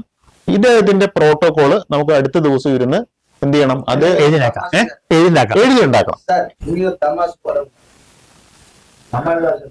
நீங்க ஆழம் பிடிக்க வேண்டாம். குளத்து மண்ணு அது ஒரு நல்ல உள்ள வை, ஒரு சொடு பேர்ட்ஸ் மாதிரி அங்கங்க போட்டு அந்த இது வேறு. அப்புறம் எவ்வளவு നെൽപ്രദേശം കുളത്തിലെ മണ്ണെടുത്തിട്ട് വെള്ളത്തിലെ താഴെയുള്ള സ്ഥലത്ത് മാത്രം അവിടെ മാത്രം ഇട്ടു. അവിടെ മണ്ണൊലിച്ചു പോയിട്ട് അവിടെ ഇട്ടത്. അവിടത്തെ നെല്ലിപ്പൊ മറ്റേ അത് നമ്മൾ എത്ര വളം കൊടുത്തിട്ടും ആവുന്നില്ല. ആ രീതിയിൽ அங்க சொல்றாங்க, மாப்பிள்ளை 2006 சொன்னாரு, அவரு செஞ்சாரு, ஒரு 6 மதிக்கல. அவரு மதிக்கலன்னா அவரு கொடுத்துட்டு ഇപ്പൊ എല്ലാം ജൈവ കൃഷി ചെയ്യുമ്പോ അല്ല, ഇന്ന് നിങ്ങളുടെ കൃഷി ഓഫീസർക്ക് കിട്ടുമ്പോ ഇവിടെ എത്രയോ അധികം ഏക്കർ ജൈവ കൃഷിയിലേക്ക് മാറിയിരിക്കുന്നു എന്നൊരു റിപ്പോർട്ടുണ്ട്. പക്ഷെ അങ്ങനെ ഉണ്ടെങ്കിൽ അത് നമുക്കൊരു മാർക്കറ്റ് ചെയ്യാവുന്ന സാധനമാണ്. നമുക്ക് അങ്ങനെ ആവാം. ഈ പാറമടയിൽ നമ്മുടെ ദുഃഖത്തുള്ള ഈ ചെറിയ പാറമടയിൽ കുറച്ച് മണ്ണെടുത്ത് നമ്മൾ ഈ സൈഡില് ഒളിച്ചു പോയപ്പോ ഇതിന്റെ സൈഡിൽ കിട്ടി, അതിന്റെ സൈഡിൽ ഇപ്പൊ നമ്മൾ അവിടെ എന്ത് ചെടി വെച്ചാലും നമ്മൾ ഒന്നും ചെയ്യണ്ട, വെറുതെ നമ്മൾ വെച്ചിട്ട് വന്നാൽ കഴിഞ്ഞ പ്രാവശ്യം ചെട്ടുകളിലേക്ക് നനഞ്ഞു പുന്നൊക്കെ അപ്പൊ നമുക്ക് அதாவது நமக்கு வந்து சாப்பை தேய்ச்சி இந்த கொள்ளு பயிர் இந்த வர்க்கம் மட்டும் அந்த பூமியில வருஷம் இருக்கா நம்ம கழிச்சு அப்படியே மண்ணை வந்து இப்ப மண்ணு வந்து எப்படின்னா நம்ம ரசாயன உட்படுறதுனால அதாவது இந்த நுண்ணுயிரி கிடையாது. அந்த பாக்டீரியா இருந்தா மட்டும்தான் நமக்கு வயசுல நமக்கு பாக்டீரியா அது இருந்தா தான் ஜீரணமாகும், இல்லைன்னா அஜീரணமாகும். നമ്മൾ ശരിക്കും മലമ്പുഴത്തെ ആ മണ്ണെടുത്താൽ മതി. അത് സെയിലിനുണ്ട്. അല്ല அப்ப அதுல அது மட்டும் செஞ்சோம்னா 3 வருஷம் മറ്റേ ഉണ്ട് അവിടെ செஞ்சோம்னா அந்த மண்ணை സിറ്റും ഉണ്ട്. അല്ല കൃഷി ഇറക്കി.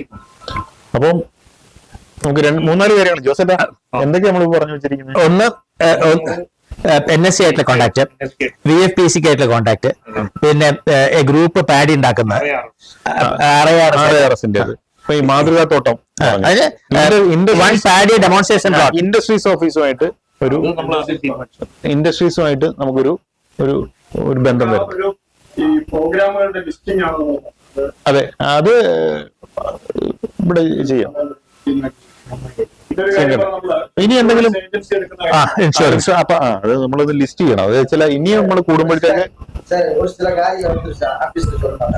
ഏതാ ஒரு சில காரியங்கள் நம்ம ചോദിക്കുന്നു. നമ്മുടെ അത് വിസ്തീർണമായിട്ട് നമ്മൾ അങ്ങനെ നോക്കണ്ട. ഹ്യൂമൻ റൈറ്റ്സ് നമ്പറാണ്. അത് വിട്ടാ നമുക്ക് റിപ്പോർട്ട് അല്ല, നമുക്ക് അങ്ങനെ ഇനി പോണ്ട. നമുക്കത് അറിയാം, അത് നമ്മളറിയും. നമ്മൾ അതും കൂടി ഇനി നമ്മൾ സ്വയം മനസ്സിലാക്കും. അത് വിഷമിക്കണ്ട. അത് മതി. അല്ല, ഇത് നമ്മൾ നോക്കുന്നത് നമ്മൾ എന്റെ ഉദ്ദേശത്തേ ഉള്ളൂ, ഇൻകം കൂട്ടുക. ഇൻകം കൂടും. എന്ത് ചെയ്താലും വേണ്ടി ഇൻകം കൂട്ടണം, എന്നെ ഓണസ്റ്റ് വേ. അപ്പൊ ഇത് ഇങ്ങനത്തെ ചെയ്താൽ നമുക്ക് ഇത് കൂടും സാറേ, ഇത് കൂടുമ്പോൾ അഡീഷണൽ സാധനം വരും. അടുത്ത ഗ്രൂപ്പിന് എന്തെങ്കിലും പറയാനുണ്ടോ?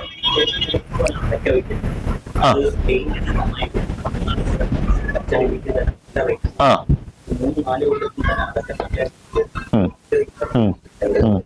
അത് പെയിന്റ് കളർ പോലെ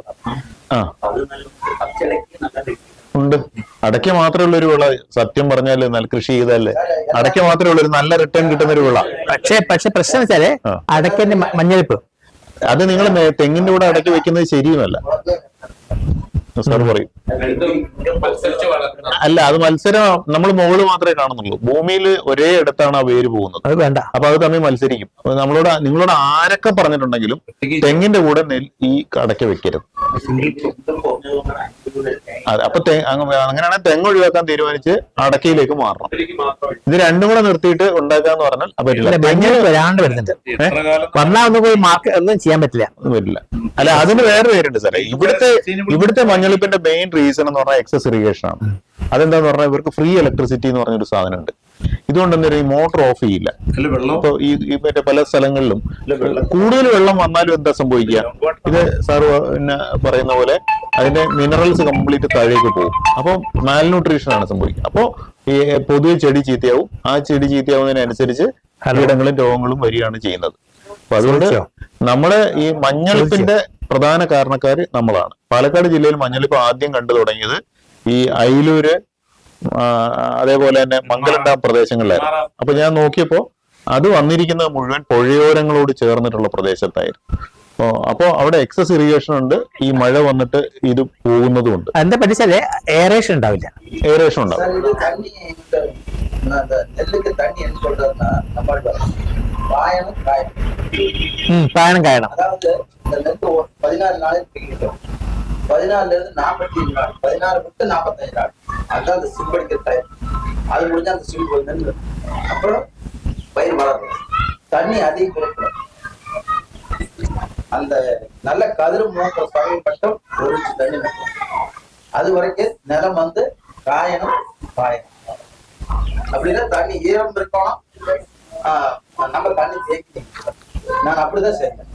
ஆனா அது உண்மையா என்ற மனசுக்கு நம்ப திருப்பி நான் சொல்லக்கூடாது. இதையெல்லாம் வந்து இப்ப என்னதான்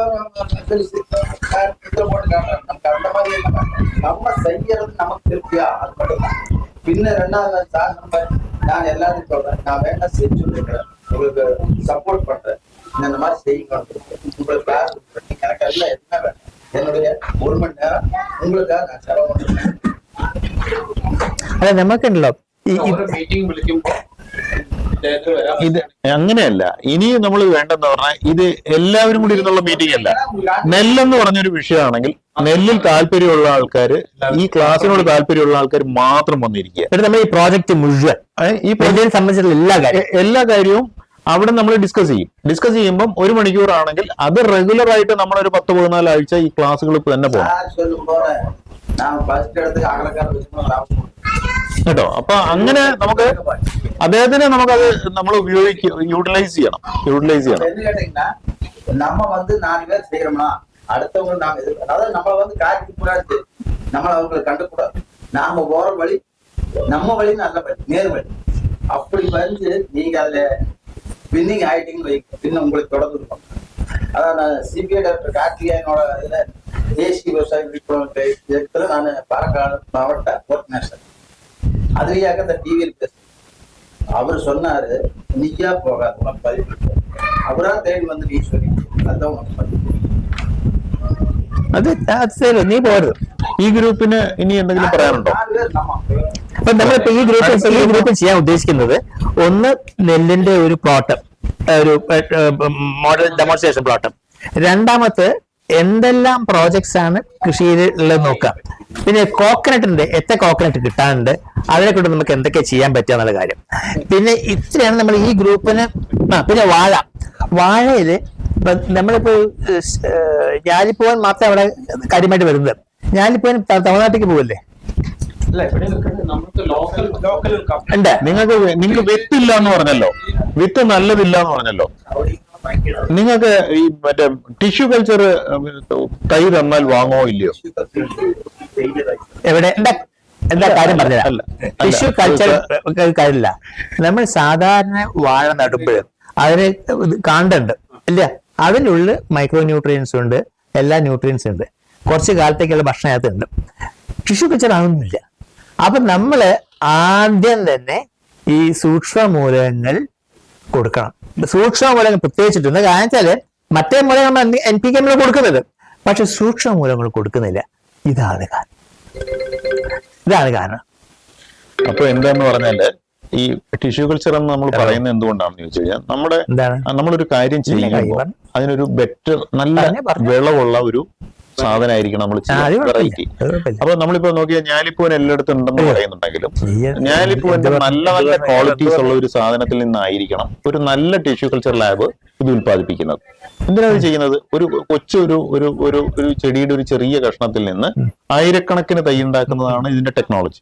അങ്ങനെ വരുമ്പം അങ്ങനെ നമുക്ക് റിലയബിൾ ആയിട്ടുള്ള, നമുക്ക് വിശ്വസിക്കാവുന്ന ഒരു കേന്ദ്രത്തിൽ നിന്നാണെങ്കിൽ നമ്മൾ വെക്കുന്ന കന്നിന് തന്നെ ഒരു ഉൽപാദനക്ഷമത ഉള്ളതായിരിക്കും.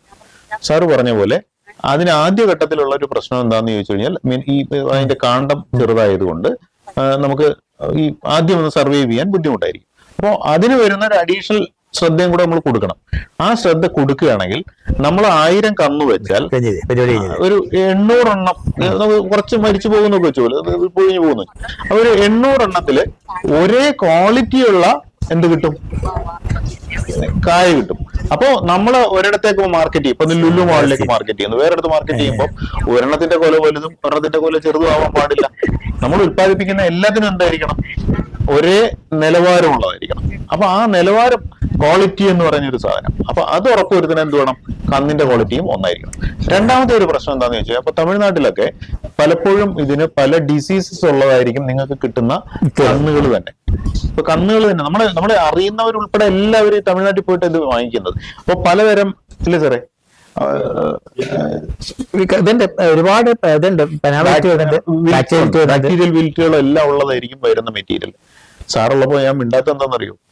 സാറാണ് അതിന്റെ ഒരു എന്താ പറയാ, അതുകൊണ്ടാണ്. അപ്പോ അങ്ങനെയുള്ള ഡിസീസ് ഉള്ള, അപ്പൊ ഡിസീസ് ഫ്രീ ആയിട്ടുള്ള, രോഗമില്ലാത്ത മെറ്റീരിയലുകൾ ആദ്യം കിട്ടാനും കൂടി ഇത് ഉപകരിക്കും. അപ്പൊ അങ്ങനെയാണെങ്കിൽ അതും സാറിന്റെ കയ്യിൽ അവൈലബിൾ ആണ്. ഇപ്പോ ഈ പറഞ്ഞ ഞാനിപ്പോ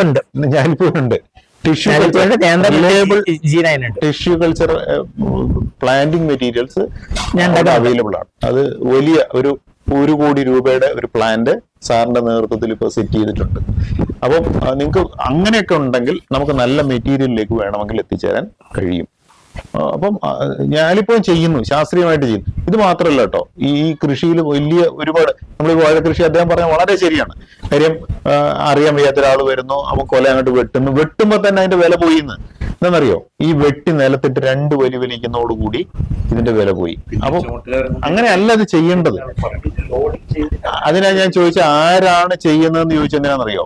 അവിടെ ട്രെയിനിങ് കൊടുക്കേണ്ടത് കൃഷിക്കാർക്കല്ല, പണിയുന്ന ആൾക്കാണ്. അപ്പൊ നിങ്ങൾ പറഞ്ഞു തമിഴ്നാട്ടിൽ നിന്ന് ആള് വന്നാൽ ചെയ്യുന്നതെന്ന് പറഞ്ഞാൽ, തമിഴ്നാട്ടിൽ നടന്ന് നമുക്ക് എല്ലാവരും പരിശീലിപ്പിക്കാൻ കഴിയില്ല. ആളുണ്ടെങ്കിൽ എന്ത് ചെയ്യണം എന്ന് പറഞ്ഞാൽ, എങ്ങനെയാണ് നോക്കിക്കോളൂ, അത് കൊല വെട്ടില്ല, ഈ വാഴയുടെ വളമെല്ലാം കഴിഞ്ഞിട്ട് കൂമ്പ് വരുന്നുടനെ അവസാനം ഈ പെൺപൂ കഴിഞ്ഞ് പിന്നെ ഇങ്ങനെ ആൺപൂവാണല്ലോ ഉണ്ടാവുക. അപ്പൊ നമ്മൾ ഈ കല്യാണ വീടിന്റെ മുമ്പിലൊക്കെ നിർത്തുന്ന പോലെ നമ്മൾ താഴെ വരെയും ഈ മാണി എന്നല്ലേ പറയുന്നത്, മാണി താഴെ വരെ വരുന്നവരെ നമ്മൾ നിർത്തും. അത് നിർത്താൻ പാടില്ല. എവിടെ വേണം? അവസാനത്തേത് കഴിഞ്ഞ് ആൺപൂവായി തുടങ്ങിയാൽ അപ്പൊ തന്നെ എന്ത് ചെയ്യണം? ഇത് പൊട്ടിക്കണം. എന്തിനാ പൊട്ടിക്കുന്നത്? പിന്നുള്ള വളം എല്ലാം എവിടെ കിട്ടണം?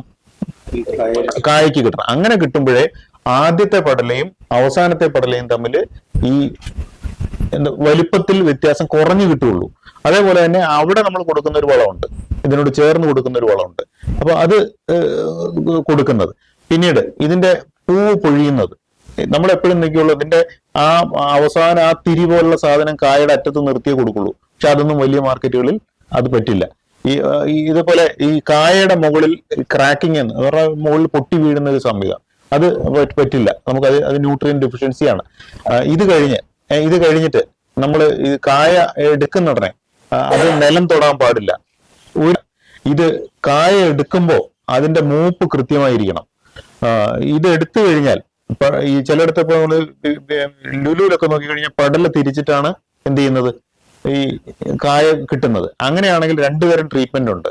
ഒന്ന് ആദ്യം കഴുകാനുള്ളത്, 2 അതിന്റെ ഈ ഷെൽഫ് ലൈഫ് എന്ന് പറഞ്ഞാൽ ഇത് പഴുക്കുന്ന കാലം കൂടുതൽ സൂക്ഷിക്കാൻ വേണ്ടിയിട്ടുള്ള 2 തരം ട്രീറ്റ്മെന്റ്സ് ഉണ്ട്. ഇത് കഴിഞ്ഞിട്ടാണ് ഇതിന്റെ പാക്കിങ് വരുന്നത്. നമ്മൾ എവിടം വരെ പഠിക്കണം? പാക്കിങ് വരെ പഠിക്കണം. ഇത് നമ്മളൊന്നും ഉദ്ദേശിക്കുന്നത് കൃഷിക്കാരനല്ല, ചെയ്യുന്ന ആളെ പഠിപ്പിക്കണം. അങ്ങനെ വരുമ്പോൾ ഒരു റബ്ബർ ഷീറ്റ് വെച്ച് വേണം കായ. ഈ യുക്കഡോർ ആണ് ലോകത്തിൽ ഏറ്റവും നന്നായിട്ട് എക്സ്പോർട്ട് ചെയ്യുന്ന ഒരു രാജ്യം. അവരെ പഠിപ്പിച്ച അമേരിക്കക്കാരാണ്. അമേരിക്കയ്ക്ക് ആവശ്യമായ വാഴപ്പഴം ഉണ്ടാക്കാൻ പഠിപ്പിച്ചത്, യുക്കഡോറുകാരെ പഠിപ്പിച്ചത് അമേരിക്കൻസ് ആണ്. ഇതേപോലെ ഇതിന്റെ ക്വാളിറ്റി നല്ലതാണെങ്കിൽ ഇതിന്റെ സ്റ്റാൻഡേർഡ് ഉണ്ട്. അതായത് ഒരു ഇന്റർനാഷണൽ സ്റ്റാൻഡേർഡ്, ഒരു വാഴപ്പഴത്തിന്റെ പുറത്തുണ്ടാകാവുന്ന കറുപ്പ് പാട എന്ന് പറയുന്നത്, കറുപ്പ് ഇതില്ലേ ആ കുത്ത്, നമ്മുടെ വാഴപ്പഴം നോക്കിയാൽ മുഴുവൻ കുത്തായിരിക്കും. 1.5 സെന്റിമീറ്റർ സ്ക്വയർ മറ്റോ ആണ് എന്ന് പറഞ്ഞാൽ ഇത്രേ പാടുള്ളൂ. അതിൽ കൂടുതലായാൽ കായ്ക്ക് വിലയില്ല. അങ്ങനെയാണെങ്കിൽ നമ്മുടെ ഇവിടെ ഒരു കായയുടെ പുറത്തുള്ള ഈ മഞ്ഞ നിറമോ പച്ച നിറമോ ആയിരിക്കും ഈ 1.5 സെന്റിമീറ്റർ സ്ക്വയർ. അപ്പം അങ്ങനെയാണ് കായ സൂക്ഷിക്കേണ്ടത്. അപ്പോൾ നമുക്ക് കൃഷി അറിയാമെന്ന് പറഞ്ഞാലും സത്യം പറഞ്ഞു വന്നാൽ നമുക്ക് നല്ല വിത്തറിയില്ല, കൃത്യമായ വളം അറിയില്ല, അതിന്റെ പരിചരണം അറിയില്ല, കൊല വെട്ടാൻ അറിയില്ല, വെട്ടിയ കൊല എടുത്തു വെക്കാൻ അറിയില്ല, വിൽക്കാൻ അറിയില്ല, വില വാങ്ങാൻ അറിയില്ല. അല്ല അത് സെർവ് ചെയ്ത് ഞാൻ പറയട്ടെ, ഇപ്പോഴേ ഒരു മാർഗമുണ്ട്, വളരെ സിമ്പിൾ ആയിട്ടുള്ള മാർഗമാണ്. ഇപ്പം തമിഴ്നാട്ടിൽ കുറച്ച് ചെയ്യുന്നുണ്ട്. അങ്ങനെ 2 ഇങ്ങനെ ക്രോസ് ആയിട്ടുള്ളതില്ലേ, ഇങ്ങനെ വെച്ചിട്ട് ഇതിലൊരു കമ്പി കിട്ടും. കമ്പി ഈ ഭാഗത്തുള്ള കമ്പി ഉയരത്തിലുണ്ടാവും, ഇത് താഴെയായിരിക്കും. അവിടെ കോപ്പിട്ട് അവിടെ പിടിക്കാൻ ആള്. അതെ, ഇതൊക്കെ നമ്മളുണ്ടല്ലോ, ഒരു പൈസ ഇല്ല. അല്ലെങ്കിൽ ഈ ആൾക്കാർ വന്ന് എടുത്തു കൊണ്ടുപോകണം. ഇപ്പൊ ഈ ഇക്വഡോറിൽ ഞാൻ അവിടെ കണ്ടെത്താൻ പറഞ്ഞത് ഈ സാധനം, ഈ സാധനം അവരൊന്നും ചെയ്യില്ല. കൺവെയർ സിസ്റ്റം ആണ്. ഇത് നമുക്ക് ക്രൂഡായിട്ട് ചെയ്യാൻ പറ്റും. ഒരു കൊളുത്തിട്ടാ മതി അല്ലേ, ഒരു അവിടെ ഉണ്ട്. അതെ, നമ്മളെ കമ്പി തട്ടുമ്പോഴേ അങ്ങനെ കേട്ടണം. ബാക്കിയുള്ള സ്ട്രേ ആയിട്ടുള്ള പോട്ടെ. പിന്നെ ഒരു പ്രശ്നം, എന്റെ വീടിനടുത്ത് 2 ഈ ടിഷ്യൂ കൾച്ചർ ലാബുകളുണ്ട്. ഈ മഹാരാഷ്ട്രയ്ക്കൊക്കെ ഓർഡർ ചെയ്യുന്ന ദിവസം എന്ന് പറഞ്ഞാൽ നമുക്ക് ഓണത്തിന്റെ തലേദിവസം കൊല വെട്ടണമെങ്കിൽ അതിന്റെ ഡ്യൂറേഷൻ നോക്കിയിട്ട് ആ ദിവസമാണ് ഈ തൈ ഉണ്ടാക്കുന്നത്. ഏത് ലാബിൽ തൈ ഉണ്ടാക്കുന്ന അപ്പോഴാണ്. അതിനനുസരിച്ച് കൊടുത്താൽ എവിടെയാണോ മാർക്കറ്റ്, എപ്പം ഓണത്തിന്റെ തലേദിവസം നമുക്ക് 1000 കൊല വെട്ടണമെങ്കിൽ അല്ലെങ്കിൽ 10,000 കൊല വെട്ടണമെങ്കിൽ ഈ പറയുന്ന കേന്ദ്രത്തിലേക്ക് വിളിച്ചു പറഞ്ഞാൽ അവർ அதாவது இந்த நெல் 14 நாளைக்கு பிடிங்கி வைக்கணும். 14 இருந்து 47 நாள், 16 விட்டு 45 நாள், அதுதான் அந்த சிம்படிக்கிற டைம். அது முடிஞ்சா அந்த சிம்பு நின்று அப்புறம் பயிர் வளரும். தண்ணி அதிகம் கொடுக்கணும். அந்த நல்ல கதிர் முகத்த சமயம் மட்டும் ஒழிச்சு தண்ணி நட்டணும். அது வரைக்கும் நிலம் வந்து காயணும்.